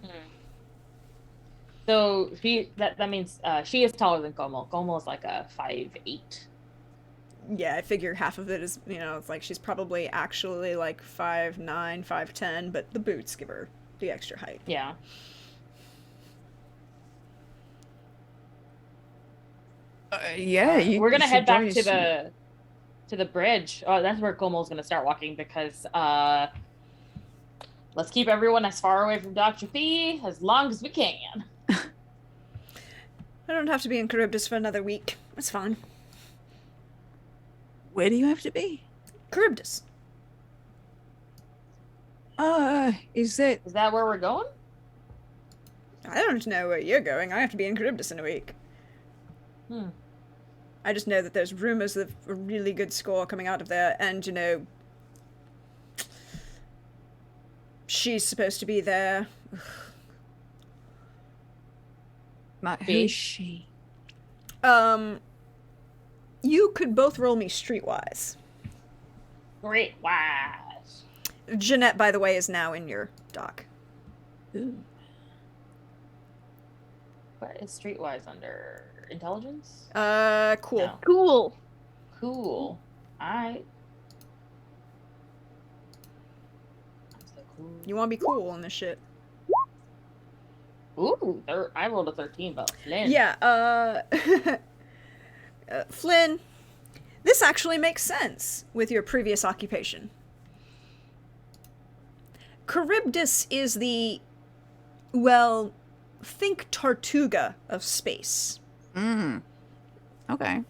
It is a planet that was nominally a colony world, mostly ranchers, but a large amount of illicit activity, mostly chop shops, some smuggling, and piracy, started to grow up out of it. It is the only planet that's managed to make itself independent of both the ODF, the Corp worlds, and Earth Sphere, and is trying to stay that way, trying to manipulate things into staying that way. There is, you would know that the current owner slash, perhaps I guess the best other term for head of Charybdis and the person who's consolidated all of the, like, I don't want to use the term gangs because it's not really right. Organized crime under one banner is called Seamus. And you have he is nominally trying to legitimize Charybdis just enough that it can be recognized as a government, but not actually trying to do anything to change the illicit nature of his planet, which is basically a bunch of smugglers, chops, and occasional cattle rustling. Like you do. His second in command is known merely as Seamus's second, rumored to have been extensively bioengineered, not just cybernetics, but also bioengineering, gene splicing and things. No one knows what his actual name is. He only answers to Seamus's second. Some people also call him Seamus's dog, for his slightly canine-appearing features. And you would know that the current underboss, who's basically worked her way up on Charybdis, his name is Melanie. You may have actually, you and the Shade Dominion might have actually engaged with Melanie because Charybdis is the #1 place for pirates to fence their take. Okay. You may not have worked with Seamus, but you probably may have at least heard of or you know of and have probably seen Melanie. So when you say she, you mean Melanie? Is this who God, she's a horrid person. Oh yeah, no, absolutely terrible. And Really good in bed, though. Surprised you made a pit stop here, then. I wanted to be there for a week. And the board was paying to bring him along, so, you know, family, paid. Oh, so he's going to Charybdis, too? No, he's going wherever you all are going. I'm going to Charybdis. How long have you been on the ship? About 4 hours? That's prior to us signing anything. How did you get here? Well, my vessel has much better stealth technology than yours does. And did they just drop you here? No, I flew my ship and attached to your underhull. Yeah, Cap, you need better perimeter security. I'm just putting that out there.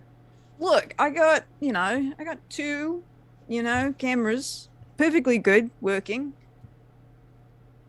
Why do I have a feeling that that's also how Gomel and Dr. P got on board? Just showed up one day. Just randomly showed up. Yeah, we're like, hey, we work on this ship now. It's like, did I hire you? And they're like, yeah. And he's like, okay. Look, we have a whole The doctor mess said here. no. I'm gonna argue it because that's No, way you more haven't hired paperwork. me. Yeah. Well, that and the fact that like literally there's the mech here. Do you think that happened on accident? Like with Penumbra, it was just like, did we hire you? No, like, okay, we're not gonna argue you.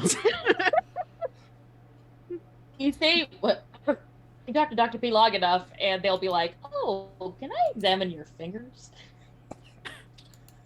A lot I You need thought to about an examine. enhancement. Your vision's not 20/20 anymore. It could be better. Anyway, But they would have said that previously. They're right now furiously and angrily rearranging. They just organized all those organs. Now they gotta like. Meanwhile, on the bridge, I'm like looking at this kid. It's been a while. I just like, so you are here working with the board to make sure everything is ship shape, as it were. yes, of course, to ensure that all of your paperwork is filed appropriately. It is very important the paperwork is filed appropriately. That is a big Wait. Go back. You say you are handling the paperwork. Yes, of course.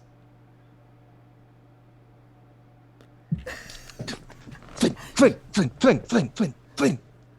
Yeah? Huh? The kid is going to do all the paperwork. Oh, thank fuck. Oh, thank you. He hangs up. You're doing all of our paperwork, so we don't have to do anything. You just handle any kind of paperwork that needs to be done.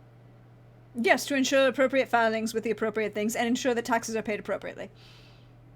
Insurance, workman's comp. We have to ensure that dental is applied. Oh, don't worry about it. We have a doctor. Dental's free. We have a doctor who's very, very well trained, and that things like insurance, so we don't pay for that kind of stuff. Oh, okay. So They are we can very good at remove their job. we can remove the medical insurance, and we still have to ensure that you're carrying workman's comp. Of course, that's a pure liability question. How's your Workman's your comp. yes? What your Not can get anyone functional. Okay, so we once again we'll be fine with that. Oh, okay. And your collision and liability insurance on both the mechs and the vessel itself? Oh, well, we Are you very carrying the prerequisite 200,000 for each? to prerequisite. Yes, of course. All right, we'll have to adjust that. And when was the last time you had an emissions inspection? Damn it, Lindy. Because once again, you cannot see his face behind his mask. It's just a picture of anxiety right now. He's like, we had our emissions test done.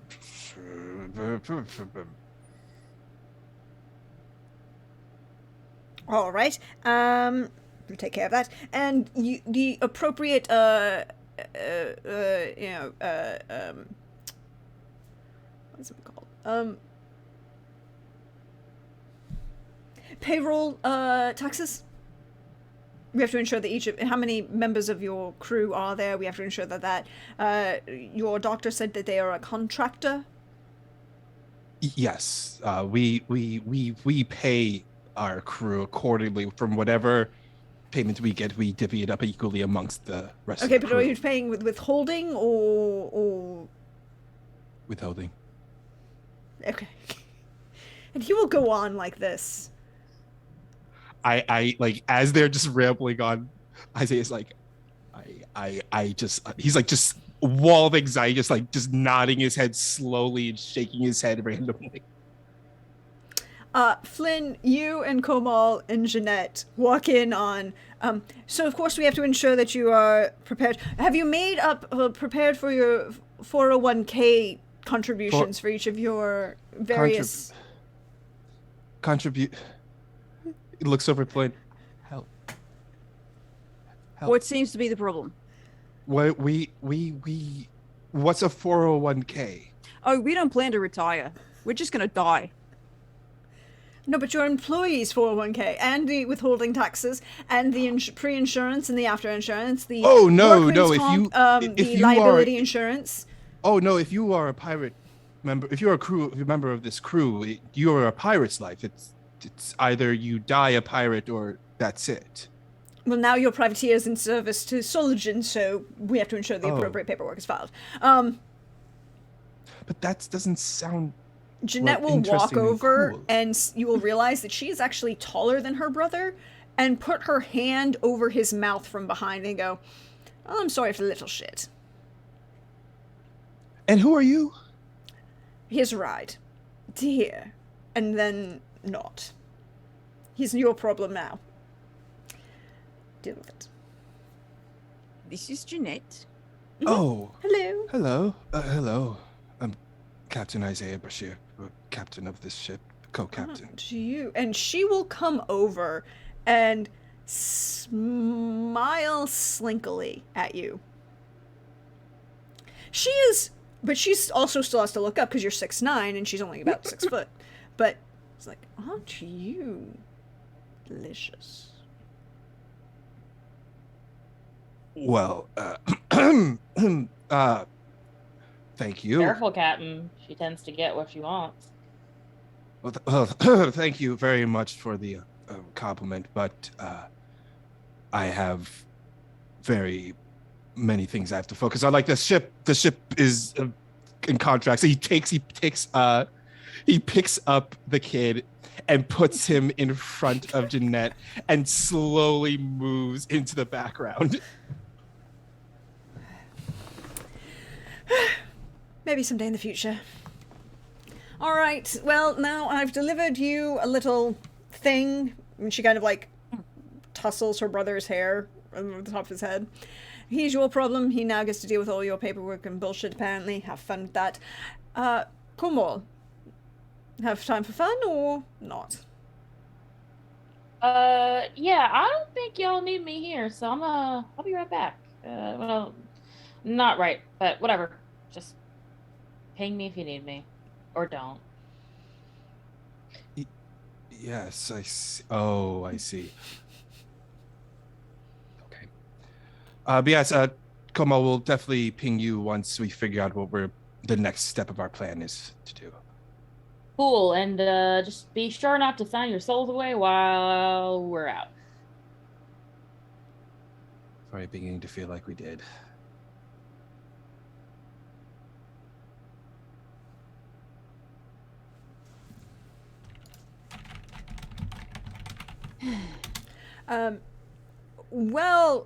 Komal is being escorted back to her quarters by Jeanette. We'll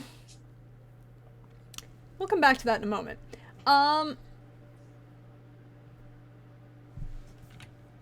Flynn.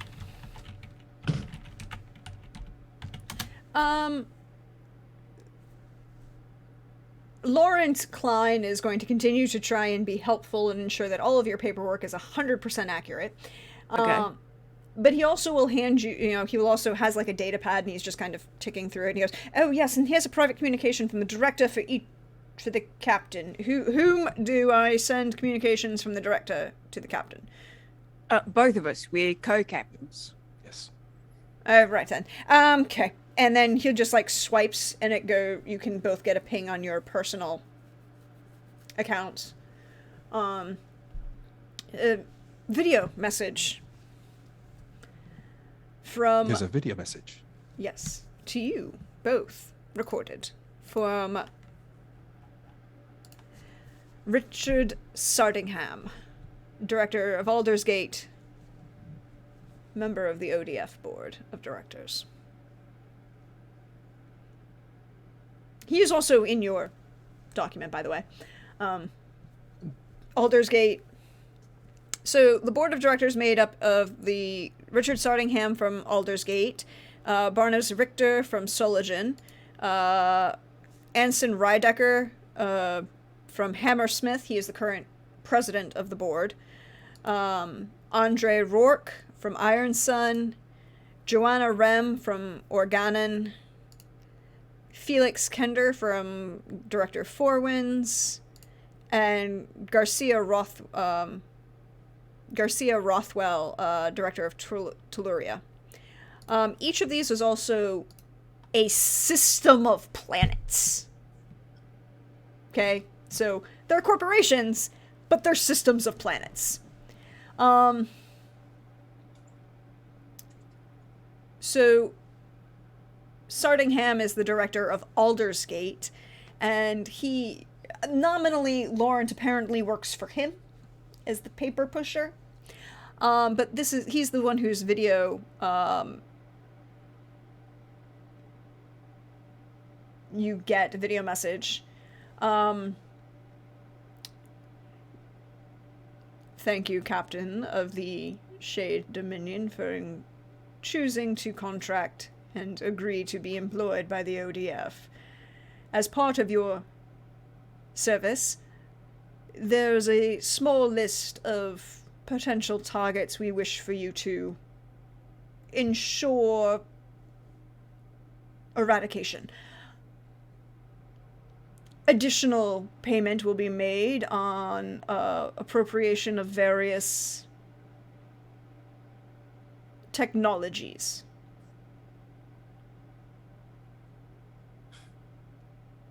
And then there's a map of 4 locations. And a data pack of names.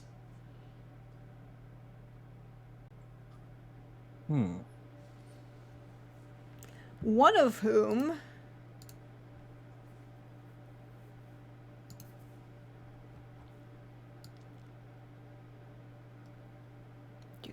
hold on, please. I have to make sure I find the right name because it is important to make sure I have the right name. One of whom is asking for the termination of employment for failure to abide by non-competition clauses of one Jesse Ryuzuki.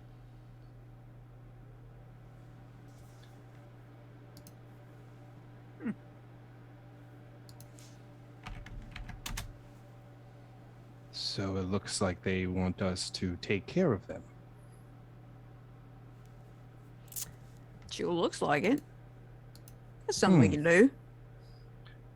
We are very good at that. Finding him is going to be the hard part, I think. You know, we could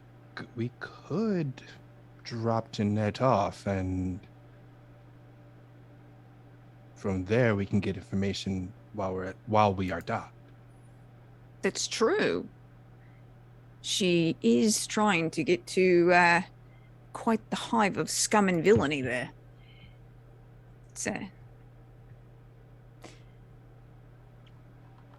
Do you have any connections there? I'm certain we all have connections there, right? Do I have any connections there?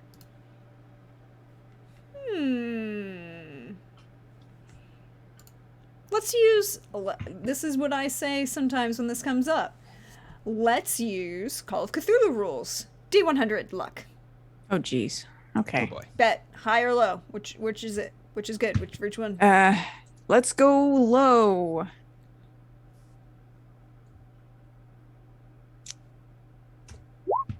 Oh. Ugh. No one's name that you can think of off the top of your head at the moment. I don't think there's anybody there who's super fond of me. Nobody that I can ask for any, special favors. But nobody's Oh. pissed Top at of you. my head. Of course not. Everybody loves me. They do. Well, even if we don't know anyone there, we can at least go there and ask around. They can at least we could probably find some lead while we're there. Sure. I mean, that's what we do, right? We improvise. Right, we've made it this far improvising. Just because we signed this contract doesn't mean we can't keep on doing it by the seat of our pants.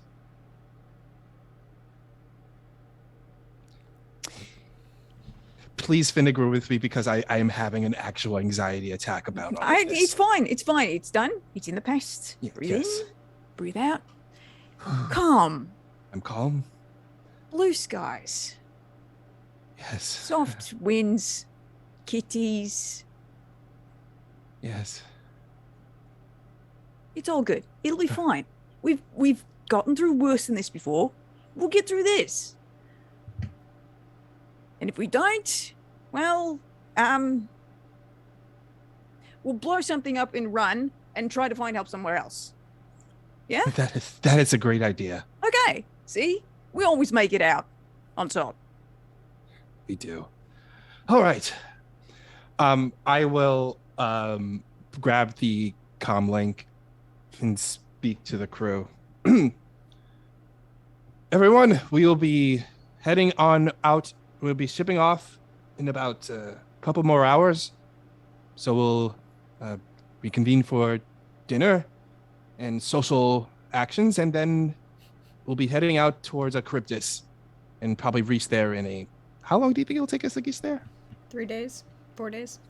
3-4 days time we'll be docked in Cryptus. That is all. As soon as that message is done, the doc calls. Checks in on the comms. Bing, from medbay.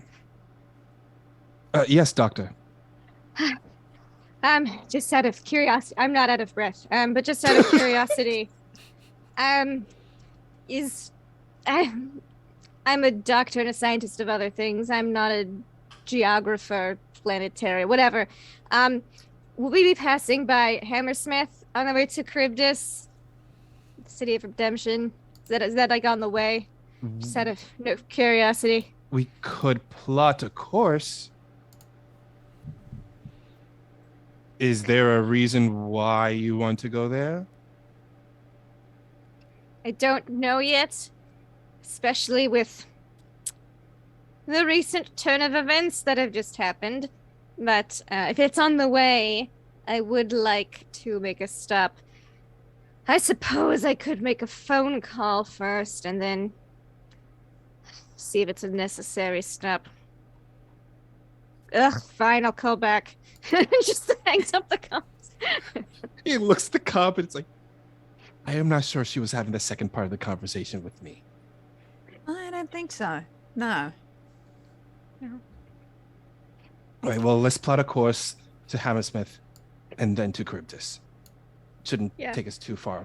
Shouldn't take us too far off schedule. Unless they're in opposite directions. There is another personage who's there's one of the 4 dots. So there are 4 dots on the map that you have been given. One, please hold, is I need the map. Here we go. If you have the Starblade Battalion book, it's on page 76. It's the map of the Pleiades. It's a star map. There is a ping on Hammersmith. There is a ping on Telluria. One in Alcone and one in Rocinante. Rocinante, Hammersmith, Okay. and then Telluria, the Proteus system. Okay. Mhm. Okay. Yep. So And since there's- Charybdis is out near, nominally Rocinante and Mhm. between Rocinante and Telluria, you could do it. So there are definitely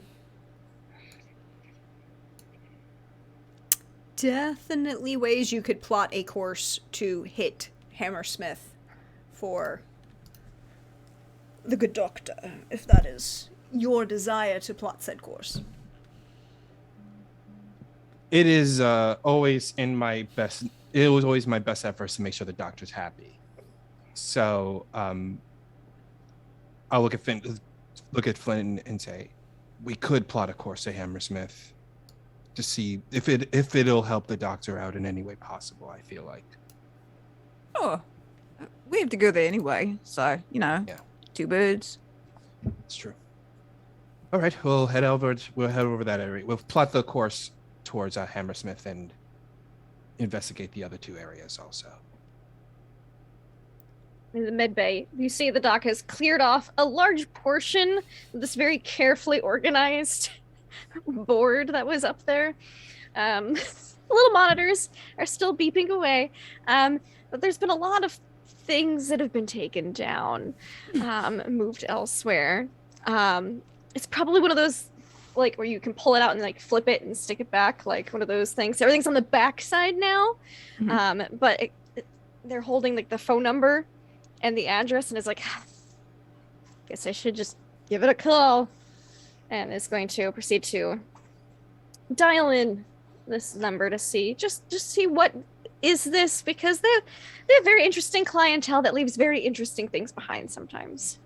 We'll come back to that moment. We're going to check in on Komal and Jeanette. Yes. So, as Jeanette is very publicly flirtatious walking down this hallway with you, could you roll me human perception? I sure can. Let me find it. Empathy? Yeah. Good Wait, hold on. God, I'm bad at that. 10. Yeah, not good at empathy. Nope. She is flirting, but even though you haven't seen her in a while, this isn't her. Like, it's not quite that she's phoning it in, but she's not putting a lot of effort into it, if that makes sense. Yeah. And this is like while we're walking down the hallway? Yep.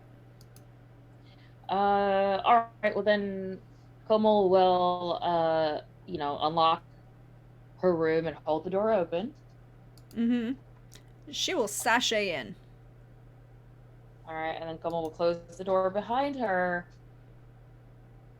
And then turn to her and say, is this what you really want right now? She'll kind of straighten up, pop her shoulder, and is like, you know I'll never turn you down, darling, but it wasn't really on the plan at the moment. Yeah, seems kind of a far way to come, especially for you. Yeah. He was a very legitimate ride, and it was entirely appropriate for me to ensure that my little brother got here safely. How'd you even know I was here? Certain people talk. Oh. Mental note. Doc's not gonna like that. Alright, then what do you... I mean...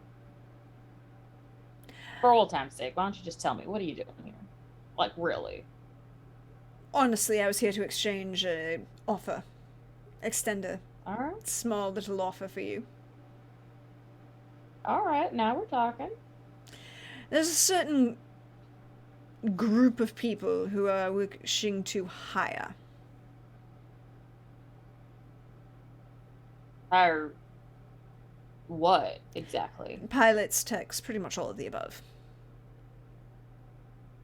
Okay.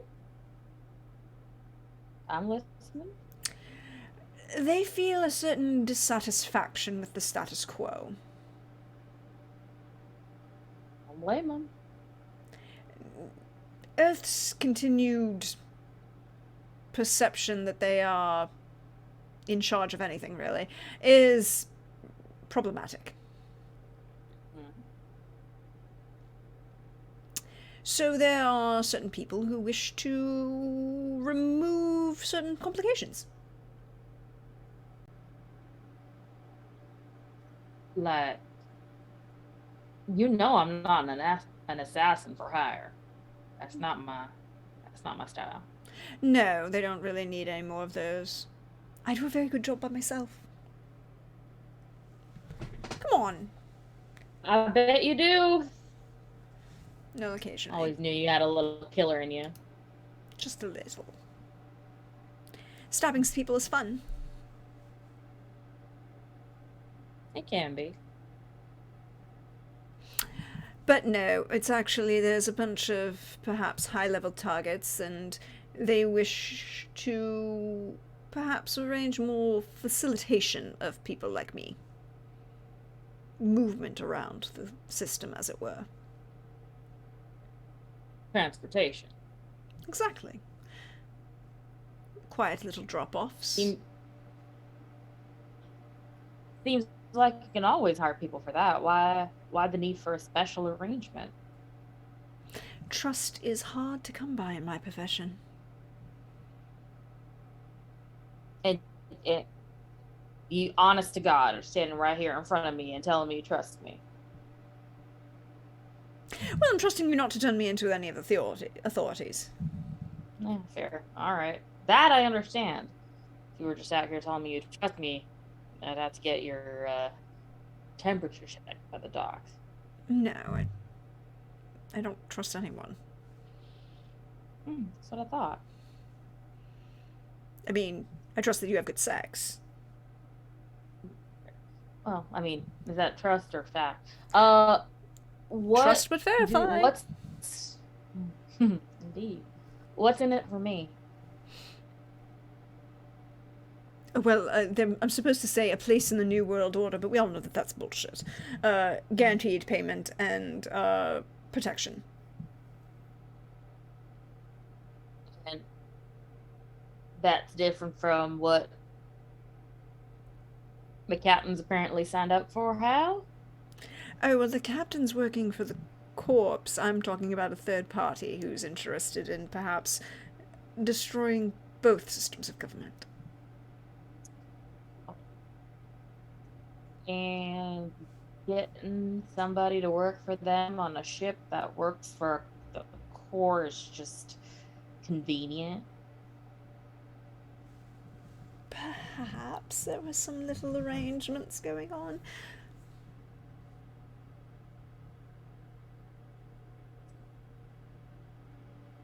I'll tell you what. I can't do this alone. I'm not the captain of the ship. If I can get some other choice folks on board, I think we could have a deal. Double and triple cross, and it's a good time.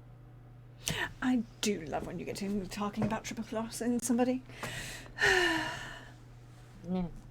Now. Foreplay for you, isn't it? Always is. Speaking of, do you have more time? Or am I interrupting your schedule? No, we're good. Hold on. And I think Komal is going to turn her little communicator off. And as the communicator cuts, we're going to fade back to the doctor who's making a phone call. Turning on the communicator, I imagine it's like Nice their little personal cut computer is base set to off. So they're gonna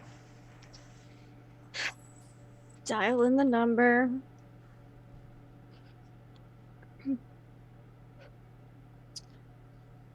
It rings once, and then there's a prompt response.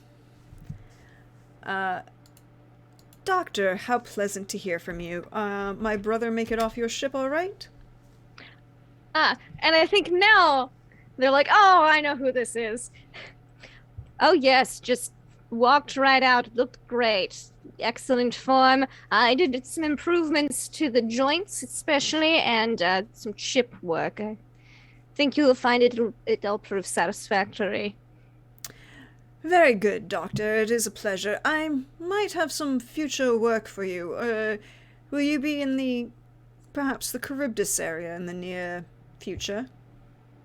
Yes, I believe we are headed to possibly Hammersmith first, but then Charybdis, I believe, was on the dossier. My other brother might need some of your attention in the near future. Ah, yes, what kind of attention?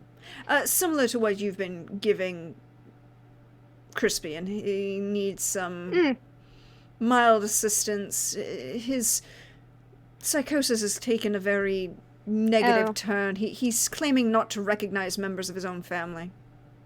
That is tragic. I'm still in the early stages, though it would seem. I'll do my best. I'm sure you have proven absolutely wonderful. Well worth every penny that we pay you. I'm glad you think so. All goes to further my research.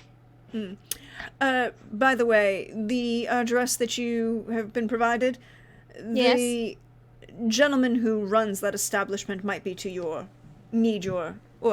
benefit from your kind care. Oh, wonderful. Do you have a name for said gentleman? Yes. Is it a secure line, I'm assuming? This is my private line, yes. Doc doesn't pull out the private phone unless it's to deal with patient work. His name is Connor.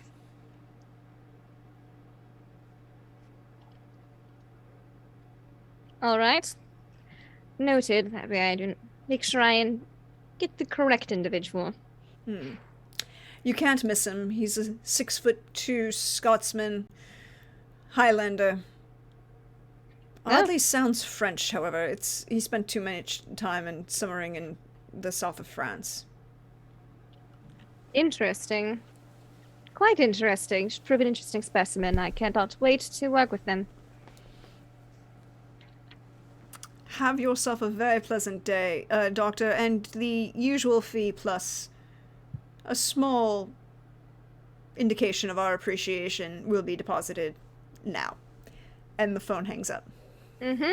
Just closes it, turns it back up, much appreciated, and then puts the comm back in the pocket. There's a lot of pockets in their trench coat. For reasons. It's not do you want to watch, it's do you want a pocket. Do you want... We've got replacement emergency parts here. We've got tools over there. We won't talk about what's in the back. Yeah, it's fine. Very legit. Captains. By this point, Laurent is full on into your paperwork and trying to reorganize, all of your invoices for the last 5 years. Oh, he'll be at that for a while. He'll be there for a while. I'm still sitting on the bridge, letting them just go at with all the paperwork. And I grab go to the drink area of the bridge, grab a bottle, pour 2 drinks, and I give one to Flynn. Cheers. Cheers. Did we do the right thing, Flynn? You know what? The money says yeah. So I'm going to say yeah. I feel that way too. But I don't know. Something's nagging me about this. Something doesn't seem all there. What's not sitting with you? The fact that this woman, Jeanette, she dropped this young man off before we signed the contract. I mean, we just barely signed the contract and they were already here. I don't know, something about that doesn't seem right. They managed to get past our defenses, and, well, I'd like to think that if we rejected the contract, they would have left. But you're right, it is troublesome that we didn't catch them before.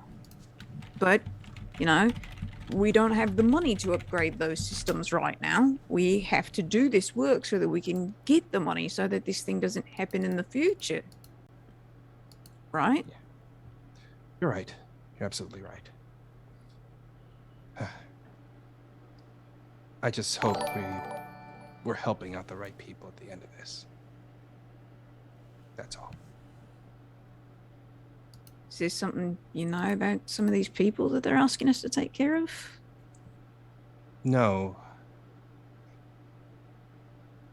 He looks over to where they're doing the work and looks back at Flynn and speaks a little bit quieter.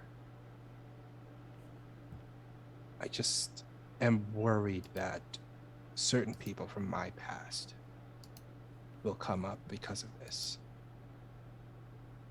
We are getting involved with people of very powerful and rich standings. Considering who I know, they may pop up. I am not sure how I'm going to deal with that just yet. I know I want to see them, but I am not certain if I'm ready yet. Well, I will never force you to do anything that you are not comfortable doing. I will almost never force you to do anything that you are not comfortable doing. But when it comes to your family, I will protect you, okay? This was the agreement we made. When you signed on to be my co-captain, you trust me and I trust you. And that works because we protect each other. I will not let anything happen to you. If your family decide to pop up at some point during this, for whatever reason, before you're ready to confront them, before you're ready to see them, if they try to cause trouble, we'll deal with it when it happens. Okay? We've made it through worse than this. We'll make it through this. And with that money, we'll fix the ship and we'll retire somewhere that your family will never find us. All right? Thank you, Flynn. Of course. Takes a sip. What do you mean by almost anything? What? Nothing. I didn't say that. You're imagining things, mate. Oh, yeah, I gotta fly the ship. Yeah. Just get on that. Yes. So where are you headed to? I believe we're heading towards the Hammersmith? Hammersmith first, yeah. Yeah, we're heading towards Hammersmith. It's going to be an easy flight.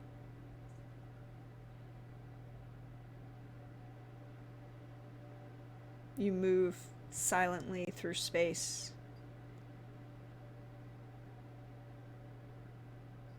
I need Flynn and Isaiah to roll me streetwise.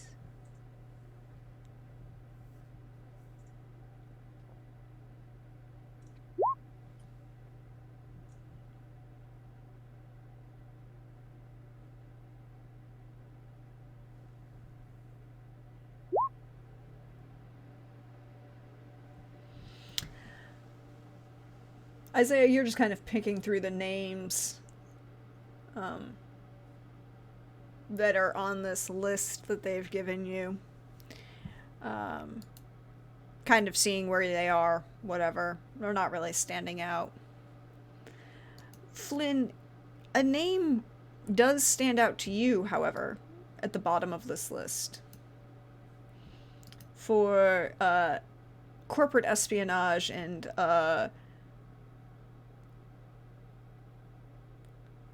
working with the enemy, possible ties to Earth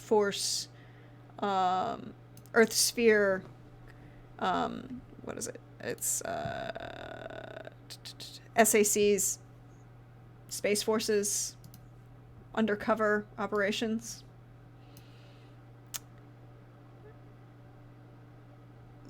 The name that pops up is Lieutenant Adeline Kidd.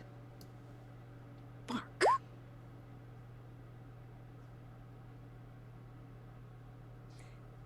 And this is somebody that we need to eliminate? Well, they've asked for you to terminate her contract with Extreme Prejudice. However you choose to interpret that, that's your you know. Do they need a new face? Do they need a death certificate? Just, talk to your local friendly doctor. Just,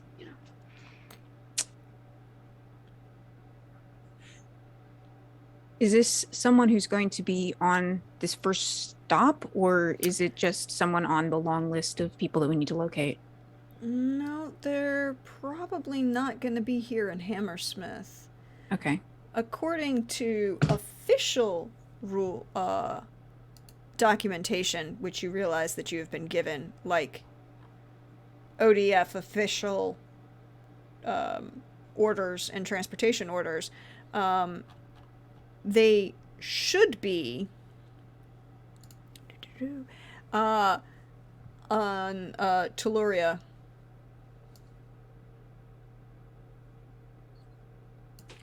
That sounds like a problem for future Flynn.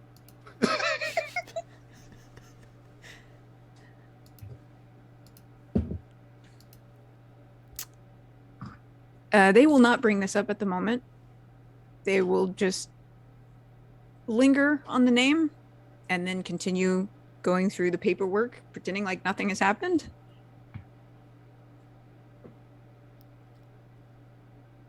And there is one other name that pings your radar. Okay. But not so much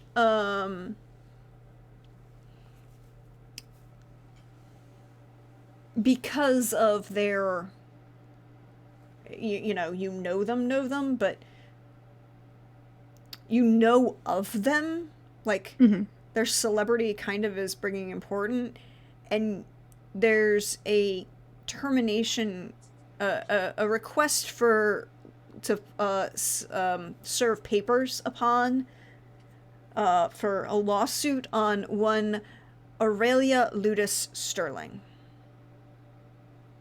it's absurd. For breach of contract and failure to complete required publicity requirements for her film. How dare. So not all of these... She did so many interviews. Not all of these names on this list are terminate contract with Extreme Prejudice. There's different specifications for each one. Okay. Like Jesse... what's his actual name? The moment when you realize that you've been referring to a character by one thing and they have an actual name. Jesse Ryozuki is to terminate his employment contract. And Lieutenant Adeline Kidd is to terminate her employment contract with Extreme Prejudice due to espionage and various other things. And Aurelia Ludus Sterling is to file papers so that they can file a lawsuit against her. She is a A- actress. Does a number of small B There was films. a really great one with some dinosaurs. Yes, there was some, and well known for her aesthetic of always dressing in gold. Only metallics. Ever. Glitter everywhere. Sounds like quite on a my character. desk for months.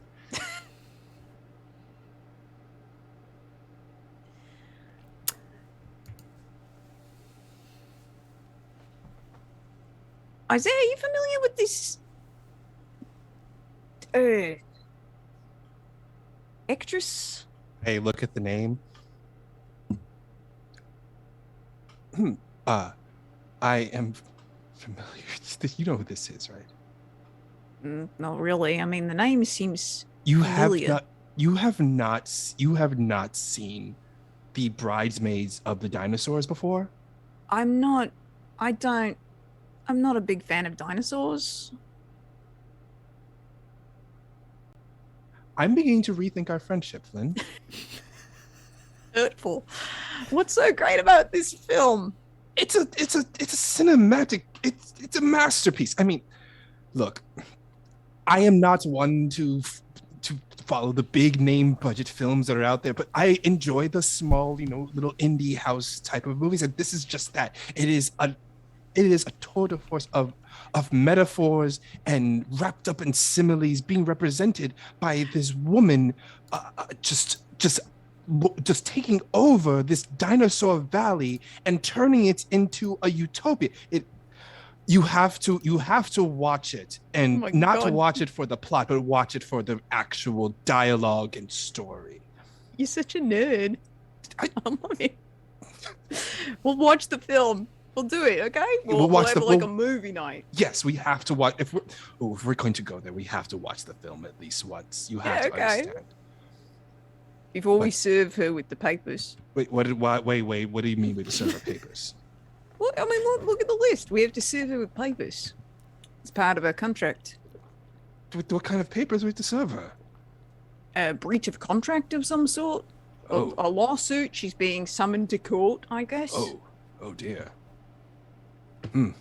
Well, giving a star that I kind of look up to a bit, their court papers is on my bucket list. So why don't we add this to the list of things we need to do? You could, you get to meet her, your idol, and maybe you can get something signed at the same time that you're That would be delivering fantastic. her legal papers. Oh, that'd be fantastic. I do believe I have a vintage poster somewhere in my Isaiah, corners. Well, yes. you might know something else. Yep. You might know something else, Isaiah. Oh, Since you're a Oh. fan and other things, Isaiah. yes. I need to make sure I can pull the correct skill.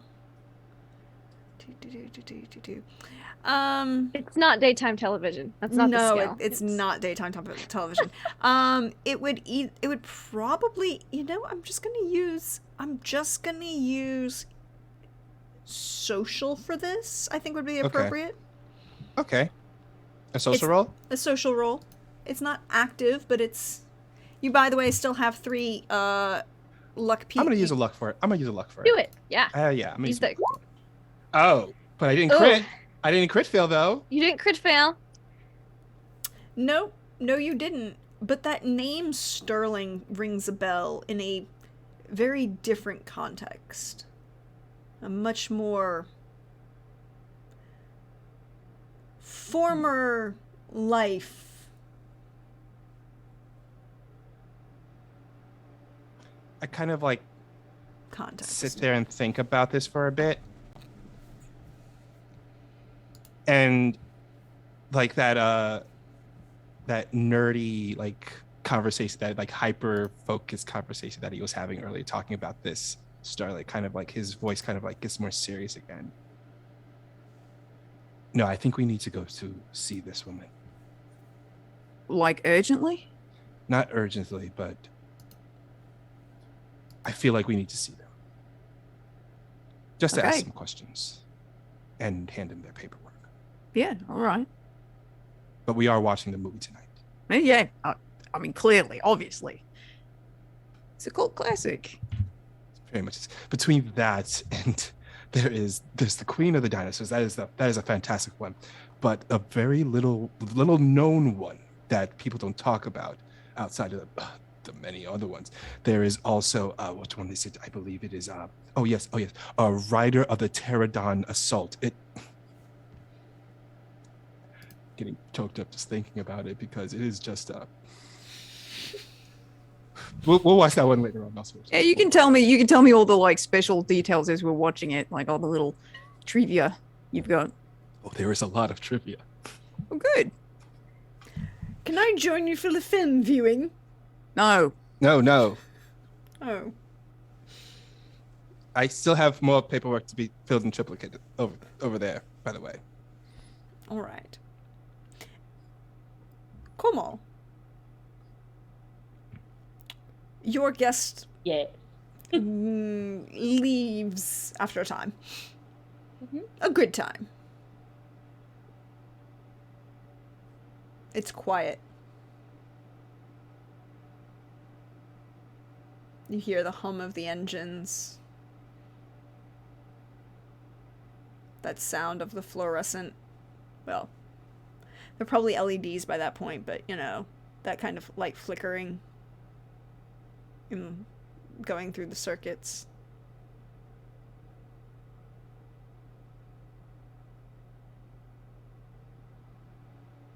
Almost gonna go find the doctor. Doc's easy to find. The doc doesn't leave their med bay. Yeah. No, The Doc doc doesn't does- have quarters. The Doc sleeps in the med bay, but now sleeps in the adjoining room next to the med bay. That is the converted part of the other, mech bay, because OSHA apparent fuckingly. So yeah, it looks OSHA. quite different than the last time you saw the med bay. Things have been rearranged. There's like a little potted plant that's just out, which is very uncharacteristic. And then in like their personal quarters, there's just a bunch of crates labeled fragile, but they're not actual crates. It's more like crate fronts for Yep, things. yep. Yeah. Love what you did with the place, Doc. I hate it. Yeah, no, I was being sarcastic. This Oh, seems good. way too not you. I greenery. And I just gesture to the potted plant. Yeah, I give it a week. You Is it got a minute? real potted plant or is it plastic? It's not. It's plastic. Oh. It's fake. But it looks Still give really it a real. week. It's the most convinced. It's a succulent looking one. So it's. Oh, all right. Well, then They it look kind of probably lasts plastic more than a week. anyways. Yeah. Yeah. If not, it's Um, fine. I have no emotional attachment to it. I'm not surprised. You got a minute though? And I think they just like move one more thing like into like a compartment, and then you go, yes, yes, I do now. We should go talk somewhere we won't be overheard. Oh yes, my quarters adjacent to medbay, and just like open the door, and then gesture into. There's like a cot, and just a bunch of actual like possessions and just buckets of just parts, mechanical parts of things. It looks like it could definitely be used for mechs, maybe smaller mechs sometimes. You know, who knows? People, mice, it's fine. Well, as it turns out,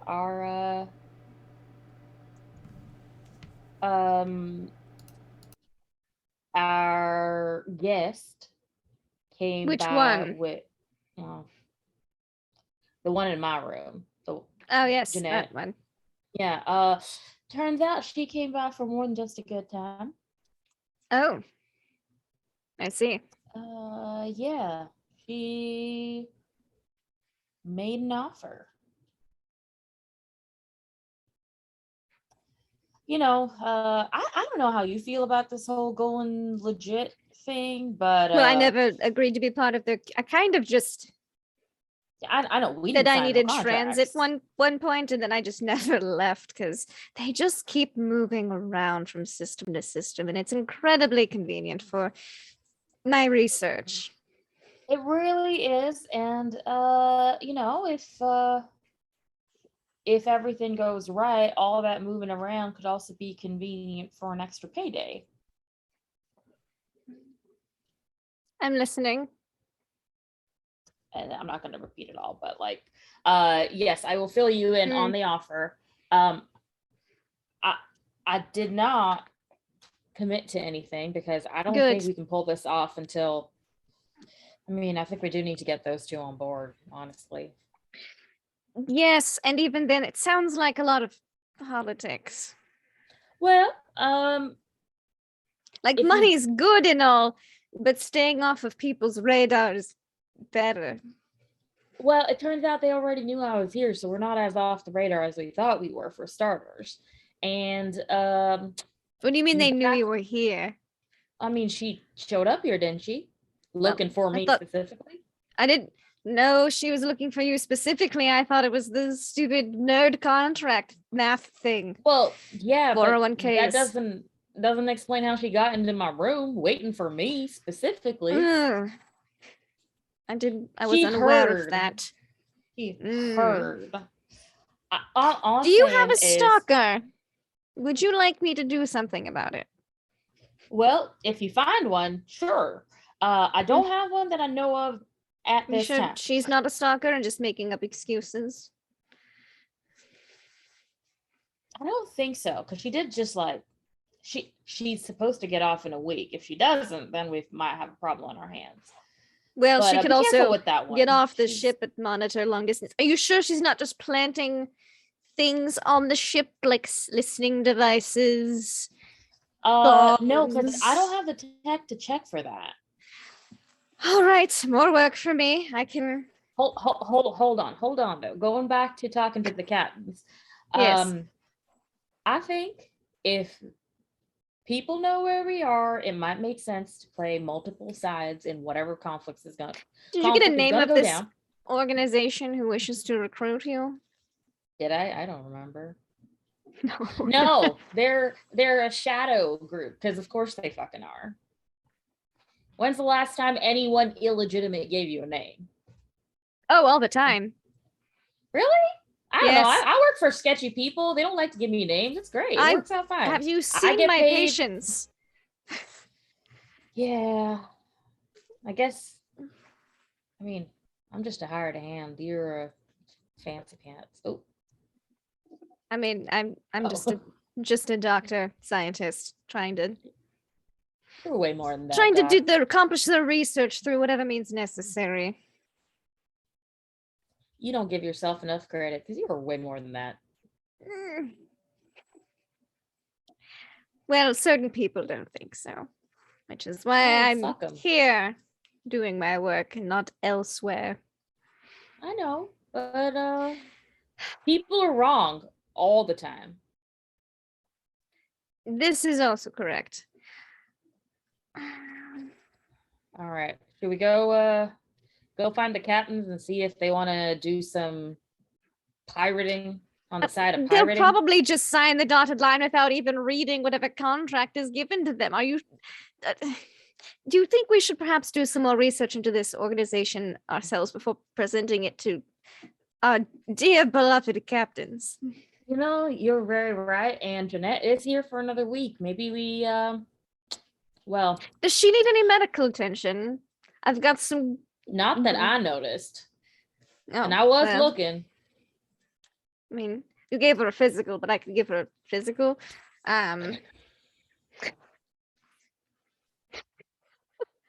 Oh, we're those kind of friends now? All right. I I just pop out my med scanner. I mean, like an actual like. I know. I'm just I've pulling got her some leg great back. drugs, is what I'm saying, and we could have a small interrogation. Well, how about we try to capitalize on whatever goodwill I just earned myself. I'm a hard worker. You mind if I give you a medical examination? Again? Yes. Just like an actual one, though. I'd like to just check your levels and everything, just to, How long has it been? How long ago was your physical? You know. All right.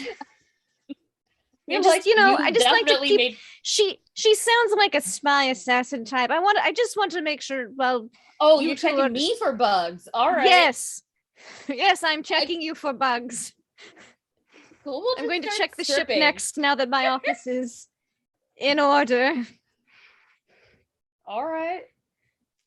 Med scanner, tech scanner. looking for bugs. Dr. Penumbra has very low trust levels of people.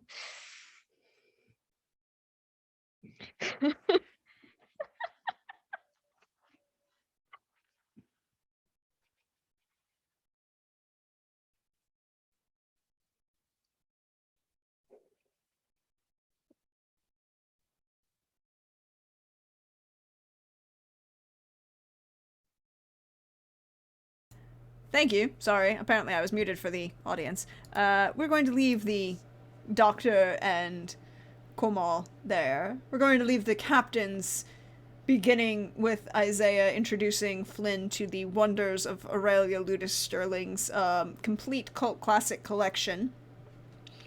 And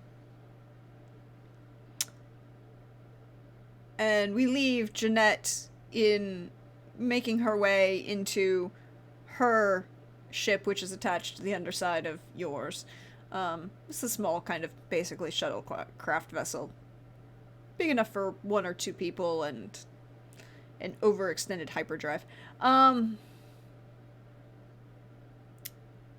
we pull back to the gentleman who walked off the ship and kept walking. And by this point, it's been a couple hours and he's made himself at home in a mech.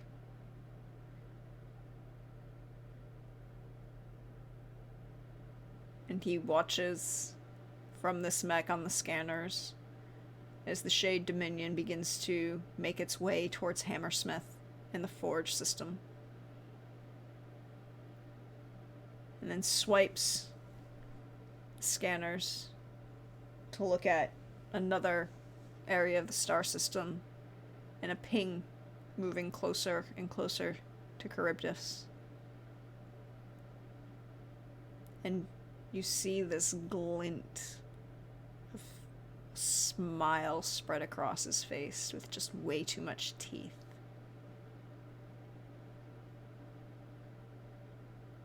And a voice over the intercom. Now, Crispian. We like the doctor. You don't get to shoot them in the ass. As the guns on the mech power down.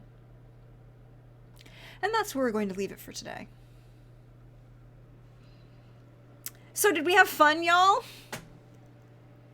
Yes. Yes. Big time I'm in fun. love with every character. Doo-dah, doo-dah. Well, that is good. I'm glad you are all in love with everybody's character. Specifically, I will do all of my spiel at the end, but we should go around, let everybody know where they can find you. Players, feel free to drop any links you want in chat.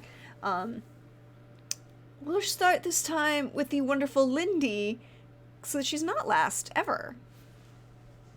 Fine, I'll be laugh last, Lindy. That'll be fine. That's, they're all elves.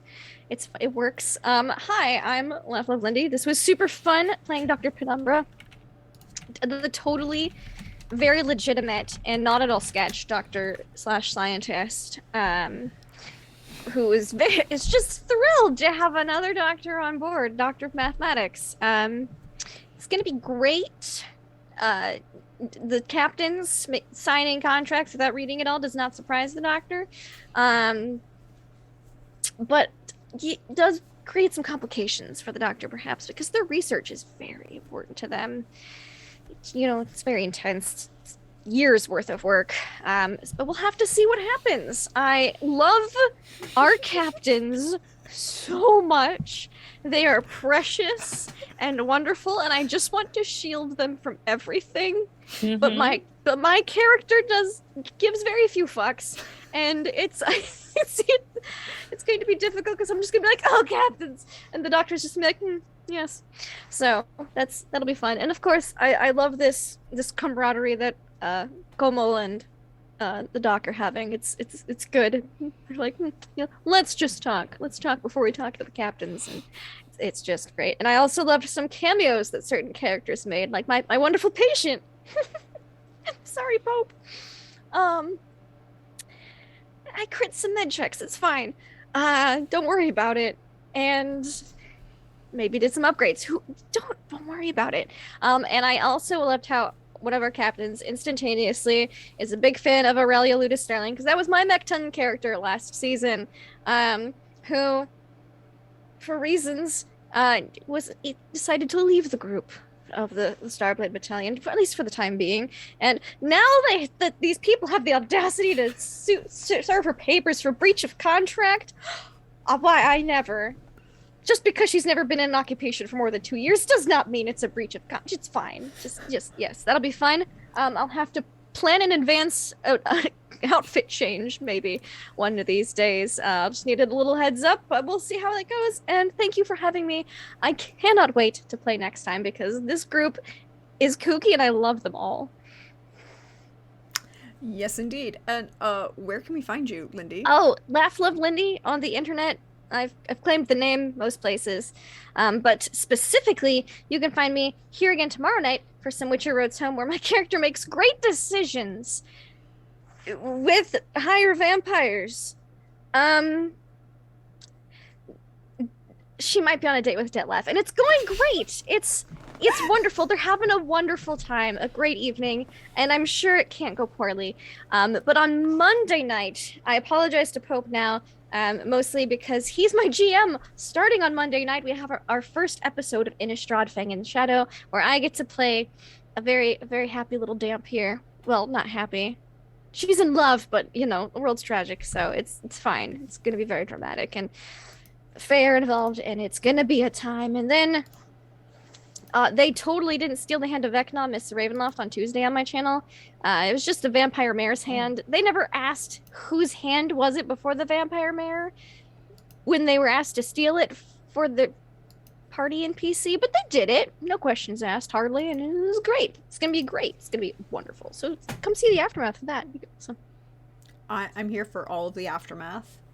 All of the vampires for the next 3 days. Just pointing that out. I love it. And yes, there will be I'm sure there will be absolutely no problems with Brenna the Witcher and Detlef the Higher Vampire going on a murder spree and killing everyone in a noble woman's house. In the middle of Beauclair. I'm sure that won't be a problem at all. In any way, shape, or form. No, it'll be fine. You'll never know it was me. Pooja, hey, how you doing? Share some love. Where can we find you? All that good stuff. Sure. Hello, everybody. I am still Pooja, and I think I already mentioned I have so much love today because I love every character so far, and I think I loved how I especially love just how kooky the doc is. It's very personal to me, and of course I think I have not been shy about the fact that I ship our captains whether they like it or not, and I may dedicate the rest of my time on this campaign to convincing them to make out. I don't know, I cannot make promises, but it might happen. And as for where you can find me, I am playing this dangerous game called Overcommitted April. So you can find me all over the place this month. First up, because I'm also pre-recording stuff that's coming out later. It's just bananas. But as for where you can see me live, you can see me every other Wednesday on Nat One Fun's channel playing Running Feywild, which is a D&D 5e campaign set in the Feywild and is essentially just a completely chaotic comedy. Lots of fun. On Thursday, it was just announced that I will be on Total Party Kiss playing a new vampires game, a long shot that is going to be run by Super Dylan and has wonderful other friends from the Total Party Kiss network. I'm going to be alternating that with inspectors on Wandering Society, because overcommitment is a thing I do, and it's going to be really fun. And we're basically playing Ghostbusters, but I'll let Hannah tell y'all more about that.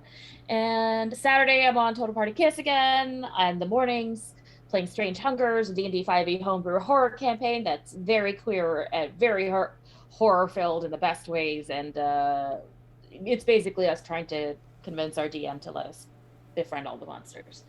And of course, every other Saturday, I'll be right here in the evenings with these fantastic folks.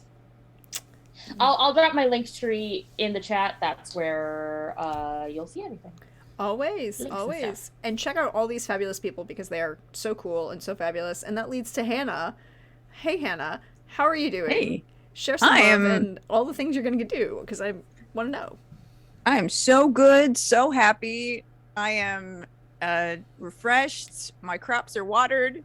I have had so much fun this evening playing with this group. This is incredible, and I cannot wait for the next session. So I will be eagerly looking forward to that. And in the meantime, people can find me over on the Wandering Society on Thursdays to play Inspectors, as Pooja mentioned, which is kind of a Ghostbusters, except we're like discount Ghostbusters. With the serial number filed off. Yeah, we're the people who bust ghosts for, cheaper than the people who know how to bust ghosts. It's fine. I'm sure everything will turn out just fine. So other than that, on Twitter you can find me at Hanimation Art, and everywhere else, Facebook, Instagram, you can find me at Hanimation Studios, and I will be at several conventions in Florida this year as well. So keep a lookout for that schedule. That's going to be a lot of fun. Oh, look, she's got a Caden charm there. Even more important, haha, I get to do this. Even more important. I have to get them strung. That is my next goal, to do this, to get them all strung. Because yeah, they make better decorations for the room than they do keychains. I have to agree with that. They are my fabulous, pretty substantial kick butt Witcher crew, all of them. They were a joy to draw, and the campaign, the Witcher campaign that they were for, is a joy to watch, so you should definitely tune into that tomorrow. I'm not part of that except for the artwork, but it is a fabulous, fabulous game, and absolutely worth tuning into. Please do. Oh, well, I thank you for that, but thank you for the art, and I need to talk to you about a thing. Remind me I need to talk to you about a thing. But then last but never least, Wally, welcome. How are you? Are you having fun yet? Oh my gosh, I had so much fun playing with you guys. This was an absolute delight playing with every single one of you. I love every single one of these characters so much, and I just want them to thrive. That's it. I just want them to thrive. How? I don't know, but I want them to thrive. Where can you find me? You can find me on Twitter at WALLE132, like the cute little Disney robot. I pretty much talk about all the stuff that I am doing. Like, for example, this coming Monday is the big finale of the Flames of Freedom RP, Flames of Freedom Season 2 over at Infinite RP. This is our big finale. Oh boy, we're facing Bloody Mary, y'all. Like, like the story Bloody Mary. Woo-hoo! Yeah, that one. We're facing that. So damn. Here's hoping it all works out well in the end, because one place may blow up, another place, we're trying to get to the place that may blow up. It's gonna be crazy, y'all. You gotta come check it out. And then over every Thursday, over at GG Game Nights, I am playing playing an Urban Shadows game hack of it's a nice little Urban Shadows hack that we're doing, but basically it's Urban Shadows. But it's a lot of fun. We are getting really into the nitty-gritty of the plot also over there too, and it's a lot of fun. You should come check that out also. After that, I have a lot of stuff that I'm doing pre-recorded stuff for. I'm going to be doing some guest spots on stuff that haven't been announced yet. So yeah, just follow me on Twitter so you can see what I'm going to be doing pretty soon. I have a lot of really cool stuff in the works, and I can't talk about it yet, but I want to talk about it. So yeah, just follow me on Twitter. So yes, follow all these fabulous people on Twitter. Their Twitter handles are all above their heads. Follow them. I'll make sure to fix the bot so I can do the command next week. Sorry, because I didn't do that. But As for me, hey y'all, you know me. I'm at Dirgeon on Twitter. Prexgorthesmia4 see you around here on Twitch. Thank you for hanging out. Thank you for chilling with us. This is the second crew of set in the Starblade Battalion universe. If you want to check out what the other side of the Starblade Battalion side is checking out, you can check out the YouTube. It will be up to date tomorrow. With all of the Witcher Roads Home, the Starblade Mekton stuff, all of the VOD from tonight will also be up there. Everything else is up there. And other than that, I will be here tomorrow, Sunday at 8 p.m. Eastern for Witcher Roads Home and all of the drama that is coming from that.